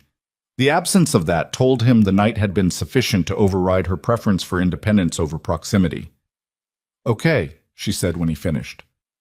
Okay, he said. This doesn't mean anything, she said. Beyond tonight. I know. I'm doing this for the baby, not for you. I know that too. If you put one person near me who I haven't agreed to, you'll have names and faces and direct contact information for every person I assign, he said, before they're within 2 blocks of you. A pause. Then, very quietly, almost too quiet to hear. The baby is fine. In case you were going to ask. He pressed his thumb against his mouth for a second, breathed. I'm glad, he said. His voice came out rougher than he'd intended. She hung up. He sat in the passenger seat and looked at his phone and then looked out the window at the New Jersey dark and let himself have about 30 seconds of something he didn't perform for anyone, not even Carlo, who kept his eyes on the road with the practiced discretion of a man who has been keeping other people's private moments private for decades. Then he put the phone away. How far? He said. 12 minutes, Carlo said. Luca nodded. He thought about what Reyes had told him about Fonte. The profile of the man, assembled over the last 24 hours from sources that operated in the negative space between official records. Gregorio Fonte was the kind of man who had survived 30 years in a business that ate people by never being the most visible person in the room and never allowing sentiment to interfere with arithmetic. He calculated. He was patient. He had people who were good at what they did, and he used them without attachment, the way you use tools. He would not stop because tonight's attempt had failed. He would reassess. He would adjust. He would try again with better information and a different approach, and he would keep trying until the problem was solved, because that was the math of it. Elena was, to Fonte, a variable that needed to be removed from the equation, and Fonte was the kind of man who solved equations. The only way to stop that was to remove Fonte from the equation first. Luca understood this with the clean, uncomplicated clarity of someone for whom this kind of math had always been native language.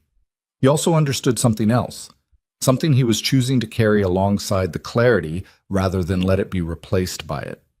That doing this, going to this address in South Jersey and making this particular conversation happen in this particular way, was the last time. Not because he was getting old, not because he lacked the capacity, but because there was a child somewhere in Philadelphia who was going to need a father, and the kind of father who handles things this way in the dark of New Jersey at 3 a.m. was not the father he intended to be for the rest of his life. Last time. He let that sit. The car turned off the highway onto a county road. The properties out here were spread wide apart, dark, the kind of land that exists between cities without belonging to either of them. Carlo slowed. He consulted his phone without stopping. Practiced, one thumb, never taking his eyes fully off the road. Next left, Carlo said. Luca checked the gun at his side. Oh, not dramatically, just the automatic verification of a man who has carried a weapon long enough that checking it is as natural as checking the time. Loaded, safety off, ready. When we're done here, Carlo said, and Elena is safe and the child is born. He paused. What then? Luca looked out the window at a property coming up on the left. A house set back from the road, lights on in 2 windows. A car parked in the gravel drive that matched the description Reyes had given him. I don't know yet, Luca said honestly. She gets to decide that. And if she decides no, then I become the best version of the person I should have been the whole time, he said. And I give her the space to raise the child the way she wants, and I'm available every time she'll allow it. He paused. It's not about what I want anymore, Carlo. Carlo pulled the car to a stop 200 yards from the house and killed the lights. That's a change, the old man said. Yes, Luca said. It is. He got out of the car into the December cold. The gravel under his feet was quiet if you stepped carefully. The house ahead had 2 lights on, one on the ground floor, one above. A television flickering behind drawn curtains. The sound of something faintly from inside. Music or voices or the specific ambient noise of a man who hasn't gone to bed yet, because men like Fonte rarely sleep when variables are in motion. Luca walked toward the house. Behind him, Carlo made two calls, the first to Reyes, the second to a number in Philadelphia that would ensure that by the time this conversation was over, Elena Moretti would be in a car driven by people whose names she had been given in advance, moving toward somewhere safe, the baby quiet, the basil on the windowsill left behind in an apartment that would be empty by morning. Ahead, the house, the gravel, the cold.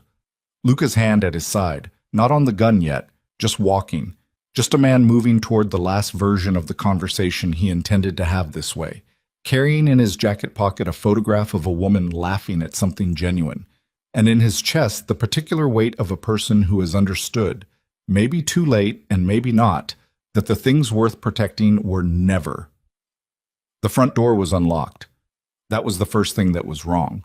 Not wrong like a mistake, wrong like an invitation, the kind that comes from a man who has been told by someone with an earpiece that the attempt in Philadelphia failed, that variables are now in motion he didn't predict, and who has decided that waiting inside a lit house for whatever's coming is preferable to running, because men like Gregorio Fonte don't run. Running concedes panic, and panic concedes weakness, and weakness in his particular world is the last thing you ever concede. Luca stood at the door for 2 seconds with his hand on the frame. Then he went in. The hallway was narrow, wood-floored, the kind of old construction that registers every footstep. A coat rack with 3 jackets, a side table with keys and a phone charging. A second phone, he noted, which meant the primary was somewhere on Fonte's person. A light from the back of the house, from what resolved itself as he moved forward into a kitchen, where fluorescent light fell on linoleum and a table with 2 chairs and a glass of water, and Gregorio Fonte sitting in one of the chairs with his hands flat on the table and the expression of a man who has arranged himself for a conversation he intends to survive. He was alone. That was the second thing that was wrong. Luca stopped in the kitchen doorway. He scanned the room the way he always scanned rooms. Not dramatically, just the trained sweep of someone who has walked into bad situations often enough to know that the visible is always less important than the edges. "Your people are gone," Fonte said. Not a question. "Yes," Luca said. "Mine too." He said it without inflection. "I sent them away when I heard about Philadelphia." He looked at Luca with the flat assessment of a man doing arithmetic. "I figured if tonight went wrong, you'd be here by morning. I didn't expect you quite this fast." "I was already in the city," Luca said. Fonte absorbed that, filed it. "The woman," he said, "she's safe." "She doesn't have the documentation," Fonte said. "I know that now. Vanessa." He paused. "Vanessa told me what she needed to tell me to make Elena Moretti useful to my purposes. I understand that now." "Then you understand," Luca said, "that you sent people to hurt a pregnant woman based on a lie told to you by someone who was using you as a weapon." Fonte looked at him. "She's 6 months along," Luca said. Something moved across Fonte's face. Not remorse. He was too old and too deep in his particular life for remorse to look the way it does on younger people. More like the expression of a man who has added a new item to a ledger he's been keeping for 30 years. A ledger of costs that accumulated so gradually he stopped examining individual entries. "I didn't know that," he said. "No," Luca said. "You didn't verify it. You trusted information from a source who had her own agenda, and you acted on it without verifying it, and you sent 2 men into a building where a pregnant woman was sleeping." He pulled out a chair and sat across from Fonte, which was not the move Fonte had expected. The older man's body registered it, a small recalibration, the expectation of a different kind of confrontation quietly revised. "That's not how you built 30 years, Luca said. "You got careless." "I got impatient," Fonte said. Same result. Fonte looked at his hands on the table. He was 61 years old. His hands showed it. Not old, but used. The hands of someone who had not always been the man who sat at tables and sent other men to do things. There was a scar across the back of his right hand that Luca hadn't known about and didn't ask about. Some histories announced themselves. "What do you want, DeSantis?" "What I want," Luca said, is to have this conversation once. No follow-up, no reassessment, no sending someone to Philadelphia in 2 weeks because the arithmetic changed again. He held Fonte's eyes. I want it finished. You came here alone, Fonte said. Yes. That's either very confident or very stupid. I've been told it's usually both. He put his hands on the table, mirroring Fonte's posture without making theater of it. You have things I want. I have things you need. That's still true regardless of what Vanessa told you and what you did with it.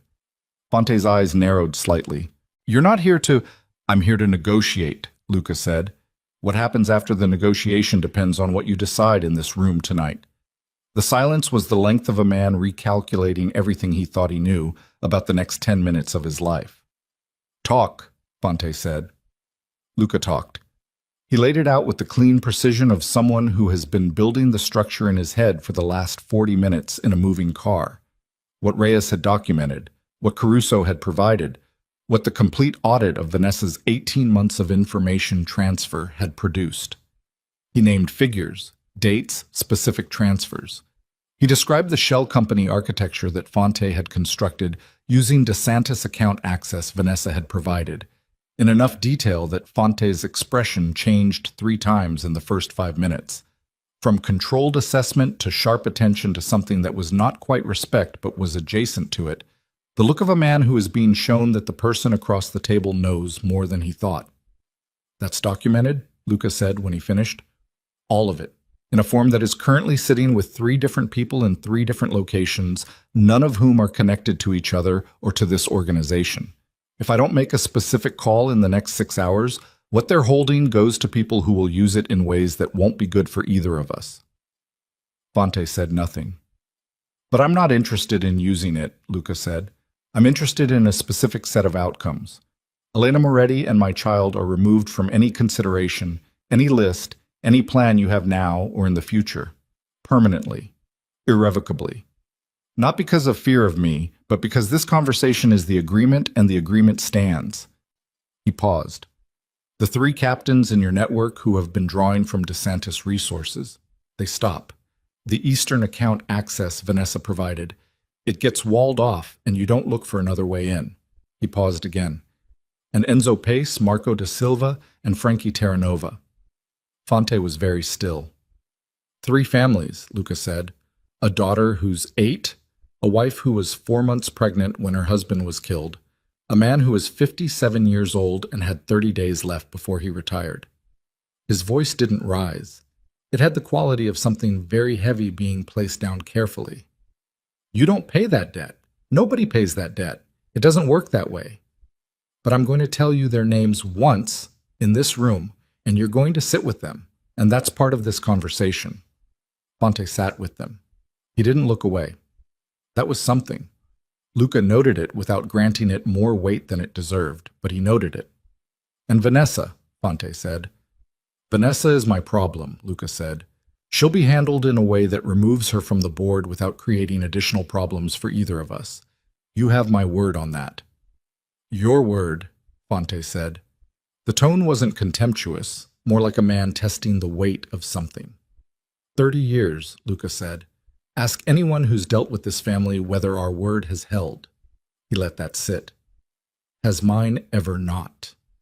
A long pause. Fonte picked up his glass of water, drank, set it down. The ordinary human gesture of a man buying himself 4 seconds to make a decision that couldn't be unmade. The woman is off the table, he said. Tonight and permanently. You have my word on that for whatever you think it's worth.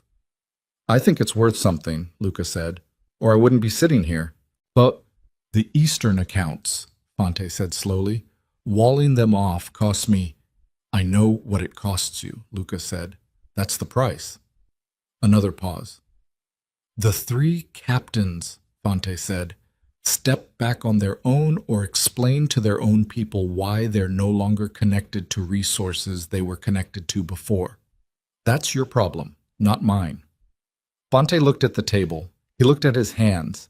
He looked at Luca with the eyes of a 61-year-old man who has spent his entire adult life making calculations and is making one now that has a different quality than the others. The quality of a last one.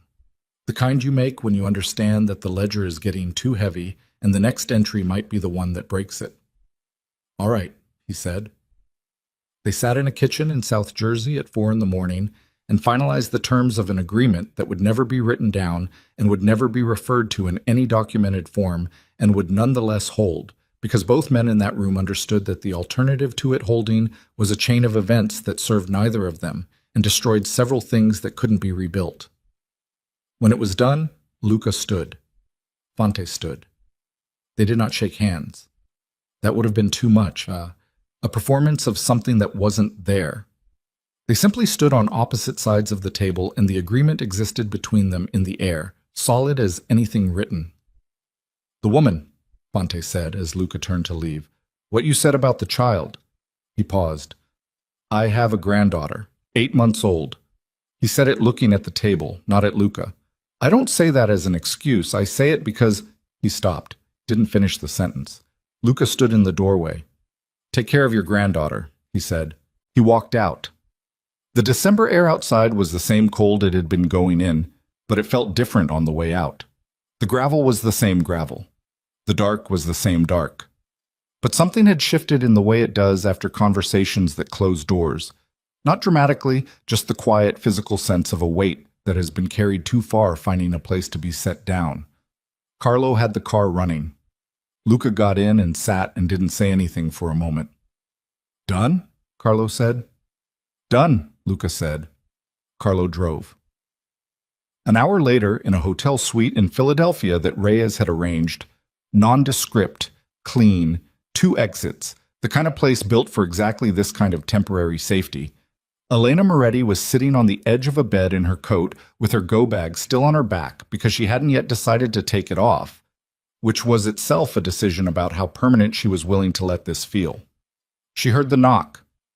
3 knocks. Deliberate. The rhythm Luca's man had told her to expect, in the text message she'd received with the name and face of every person who would be making contact tonight. She opened the door. It wasn't the man from the photograph. It was Luca. She looked at him in the doorway. He looked at her. He hadn't shaved in at least 24 hours, and his coat had gravel dust on it, and he looked like a man who had been awake for long enough that sleep had stopped being a thing his body was requesting and had become a thing it had simply given up on. He looked, underneath all of it, like someone who had been carrying something heavy for a very long time and had just recently put it down and wasn't sure yet what his hands were supposed to do now. "You said you weren't going to approach me," she said. "I said I wouldn't approach you without your agreement," he said. "I'm asking for your agreement." She looked at him for a long moment. "I'm not inviting you in," she said. "I know. I need you to understand that this—" She gestured, a small contained motion that encompassed the hotel room, the night, the last 6 hours. "This doesn't change things." "I know that too. Luca." She said his name, and the weight she put in it was the weight of everything. The wedding, the penthouse, the rose petals, the Brooklyn hospital, 4 months of building a life from wreckage, tonight's alley, the men who had been in her apartment, all of it compressed into 2 syllables. "What do you want from me?" "Nothing," he said. "Tonight. Nothing from you tonight except to know you're safe." She studied his face. She'd always been good at reading him, better than he knew, probably better than he was comfortable with. She read him now, the way you read something that has been through weather and come out the other side changed in ways that are still being assessed. He meant it, the nothing. He meant it in the particular way of a man who has finally understood that meaning things is different from saying them and has decided to start with the meaning and let the saying catch up. "The baby is fine," she said again. Same words as the phone. Offered differently this time. Something moved in his face. "I know you said that. I'm glad. He stopped. She waited. "I don't know how to do this," he said. And those 6 words, said without performance, without the managed composure he wore like a second skin, said in the voice of a man who has run out of the vocabulary he usually relies on and is standing in the gap without a net. That landed differently than anything he'd said in the last 6 hours. "I don't know how to do this the right way. I know I did it wrong. I know what I gave you instead of a marriage, And I know who I let into the space where something real could have been. And I know... He stopped again, exhaled. I know it cost you things I can't give back. The hallway was quiet. Go get some sleep, Elena said finally. We're not having this conversation in a hotel hallway at 5 in the morning. Okay, he said. And Luca. She held his eyes. If you put one person near me or near this baby without my specific knowledge and consent, we don't have any subsequent conversations. I mean that absolutely. I know you mean it, he said. I'll give you every name. Every time. She nodded. She closed the door. She stood on her side of it for a moment with her hand on the wood and her forehead tipped slightly forward and her eyes closed, not quite touching the door, just close. The baby moved. The flutter that was no longer ambiguous, the certainty of another person asserting their presence. She pressed her hand to her side. I know, she said quietly. I know. She took off her coat. She took off her go-bag. She sat on the edge of the bed and looked at the room and breathed. 3 months later, on a Tuesday afternoon in March, when the light had finally started having warmth in it again, Elena gave birth to a boy in a hospital in Philadelphia, with Maria on one side of her, and a medical team she had chosen herself and her grandmother's ring on a chain around her neck, because she'd wanted something of the old woman present for this. He was 7 pounds, 4 ounces. He had dark hair and the particular expression of someone who has just arrived somewhere new and is conducting an initial assessment. He didn't cry as long as most newborns cry. He looked around instead, serious and alert, taking inventory. Elena looked at him and felt something she had no existing vocabulary for. Not because it was beyond language exactly, but because it was too immediate for language, too present. Language requires the small distance of representation. This had no distance in it at all. Hi, she said. Just that. The simplest word available. He turned his head toward her voice. She named him Marco. Not for anyone specific. She'd considered her father's name, her grandfather's name, had turned each one over and examined it the way you examine stones for flaws. Marco had simply arrived as the right sound, the right shape in the mouth, the name that fit the specific person she was looking at. Marco Moretti. Her name, her father's name, clean and clear and unambiguous about who he belonged to and how. She told Luca 2 days later in a phone call that lasted 11 minutes that she'd delivered safely and that the boy was healthy and that his name was Marco. She heard him breathe on the other end. Marco, he said. Yes. Can I... He stopped, started again. When you're ready. When it feels right to you. I'd like to... I'll let you know, she said. When I'm ready. She was ready in June. Not because enough time had passed in any measurable sense. Time doesn't work the way people want it to work around damage this particular shape. But because Marco was 3 months old and beginning to recognize faces and respond to voices and exist in the world as a specific person with preferences and reactions, and because Elena had spent 3 months being completely honest with herself in the way she was always honest with herself when she could find the private space for it, and the honest answer was that she did not want to be the reason her son didn't know his father. Not out of forgiveness. Not yet. But out of the understanding that her feelings about Luca and Marco's relationship with his father were 2 separate things and deserved to be treated as such. She arranged it through Maria, a park in Philadelphia, a Sunday afternoon in June, just Luca and Marco and Elena on a bench while Maria hovered at a distance pretending to be interested in pigeons. Luca arrived 5 minutes early, which she noticed. He stood at the edge of the park path with his hands in his jacket pockets, and the expression of a man who has been preparing himself for something and has discovered that preparation and readiness are not the same thing. He was wearing a jacket she didn't recognize, lighter than what he usually wore, less formal, the kind of thing you put on when you're trying to be something other than what you usually are. She was sitting on the bench with Marco in her lap when he approached. Marco was examining his own hand with the focused attention he brought to everything, solemn, intent, deeply invested in the project of fingers. Luca stopped in front of them. He looked at Marco. Marco looked up at the interruption, assessed the new presence, and grabbed the front of Elena's shirt with one small fist, which was his general response to transitions. Hi, Luca said, to Marco. In a voice Elena had never heard from him before. Stripped of everything. No management in it at all. Just a person addressing another person across a distance he didn't know how to cross. Marco stared at him. Then he let go of Elena's shirt. That was all. That small release. But Luca's face did something at it that Elena looked away from, because it was too private, too enormous, too much of a man discovering something he hadn't known was missing until he was standing in front of it in a park in June on a Sunday afternoon. She looked away and let him have it. He sat on the bench, not too close. On the other end, with appropriate distance, the distance of someone who understands he is a guest here and does not presume. They sat like that for a few minutes. Elena and Marco in the middle of the bench, Luca at the end. The park doing its June things around them. Children, dogs, the sound of someone's music from too far away to identify. He looks like you, Luca said finally. He looks like himself, Elena said. A pause. Yes, Luca said. He does. More silence.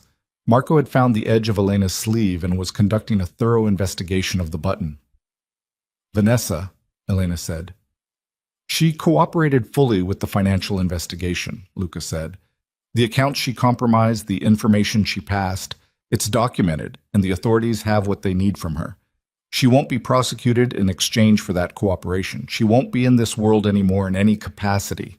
He paused. She's in Milan. I don't know what she's doing there, and I don't intend to find out. Elena nodded. The men who came to your apartment, Luca said. The situation that created that, it's resolved. Elena, I mean that it's resolved at the root, not managed. Resolved. She looked at him. I know, she said. Reyes sent me documentation. He looked at her. You spoke to Reyes. He works for you, she said. I thought it was reasonable to verify your version of events through someone in a position to know. She held his eyes. I'm not angry about the watching without telling me. I understand why you did it. I also need you to understand that if you do it again, I won't, he said. I know what I said in the hallway, and I meant it, and I'll keep meaning it every single time. She studied him. Why? She said. He looked at her. I want to understand why, she said. Not the night of. I understand the night of. I understand Vanessa. I understand the arrangement. I've had 6 months to understand all of that. I want to understand why you believed her, the morning after, when she told you I left for money. She held his eyes steadily. You knew me. We weren't strangers. You chose me specifically, and she told you something that... She paused. It should have taken longer than it did. Luca looked at his hands on his knees. He was quiet for a moment. Then he said, because believing you chose me was harder than believing you didn't. Elena waited. If you left because of what you saw, because of what I did, what I allowed to happen, that was mine to hold. That was the cost of every choice I made that led to that room. He paused. If you left for money, it was about you. I didn't have to sit with what I'd done. He looked up. That's not an excuse. That's just what I did. And I've sat with what it actually was every day since Carlo told me. The park was quiet around them. Marco had stopped investigating the button.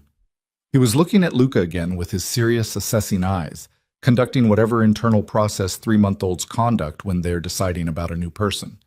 Then he reached out his arm, not reaching for anything specific, just extending it in the direction of Luca, the way infants do when they've made a preliminary decision. Luca looked at Elena. She nodded, once. The smallest possible permission, but a permission.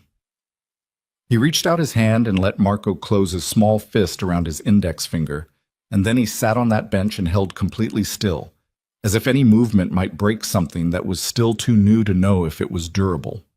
He didn't say anything. She didn't say anything either. They sat on the bench with the sun on them and the park noise around them and Marco's fist around his father's finger. And it wasn't forgiveness yet, and it wasn't a marriage, and it wasn't the wedding she'd planned, or the life she'd imagined on the night she walked down that aisle in Ecuadorian roses. It was something smaller than all of that and harder to name. The beginning of a reckoning that would take years and wasn't guaranteed to end in any particular place. Two people who had failed each other, one catastrophically, one by leaving without looking back even when looking back might have changed things. and she could admit that to herself now with the same honesty she brought to everything. She had left. She had chosen to disappear rather than fight, and that was the right choice for 100 reasons, but it had also been the choice that allowed the lie to live unchallenged for 4 months, and she had learned things about herself in those 4 months that she was still learning how to carry. None of it was clean. None of it was resolved in any final sense. But Marco held his father's finger in the June sunlight, and Luca held still, and Elena let it happen, and that was the thing that was true right now, this specific minute, on this specific bench. She looked at them both. Her son. His father. The distance between two people who had managed, through failure and damage and 4 months of Philadelphia winters, to arrive at the same park bench on a Sunday afternoon with enough left to try again. Not the marriage they'd begun. Something more honest than that. She thought about her grandmother, the small Calabrian woman who stirred coffee she never drank and said the same things in the same voice for 86 years because she believed them. We don't cry in public. We cry in private, and then we get up. She'd gotten up. She was still getting up every morning, the way you do when getting up is what you have instead of certainty. It was enough. It had always been enough. Marco looked up at her. Specifically at her, recognizing her the way he always did, with the full-body recognition of someone whose understanding of the world began with her face. He made the small sound he made when he was content. Not happy exactly. Content. Settled. The sound of a person who has assessed the situation and found it acceptable. Elena put her hand on top of Luca's hand where Marco's fist still held his finger. Not a declaration, not a promise, just contact. Skin finding skin, the way it does when words have run out and something simpler is available. Luca looked down at her hand. He didn't say anything. Good. There was nothing to say. The park continued its Sunday. The light was the particular gold of June afternoons, the kind that makes everything look briefly like it's been chosen, rather than happened. A dog ran past, delighted with its own running. A child called out to someone behind a tree. The city existed all around them in its vast, indifferent way, 4 million people and their 4 million ordinary Sundays, the enormous, uncaring engine of the world turning and turning. In the middle of it, 3 people on a bench. That was all. That was everything.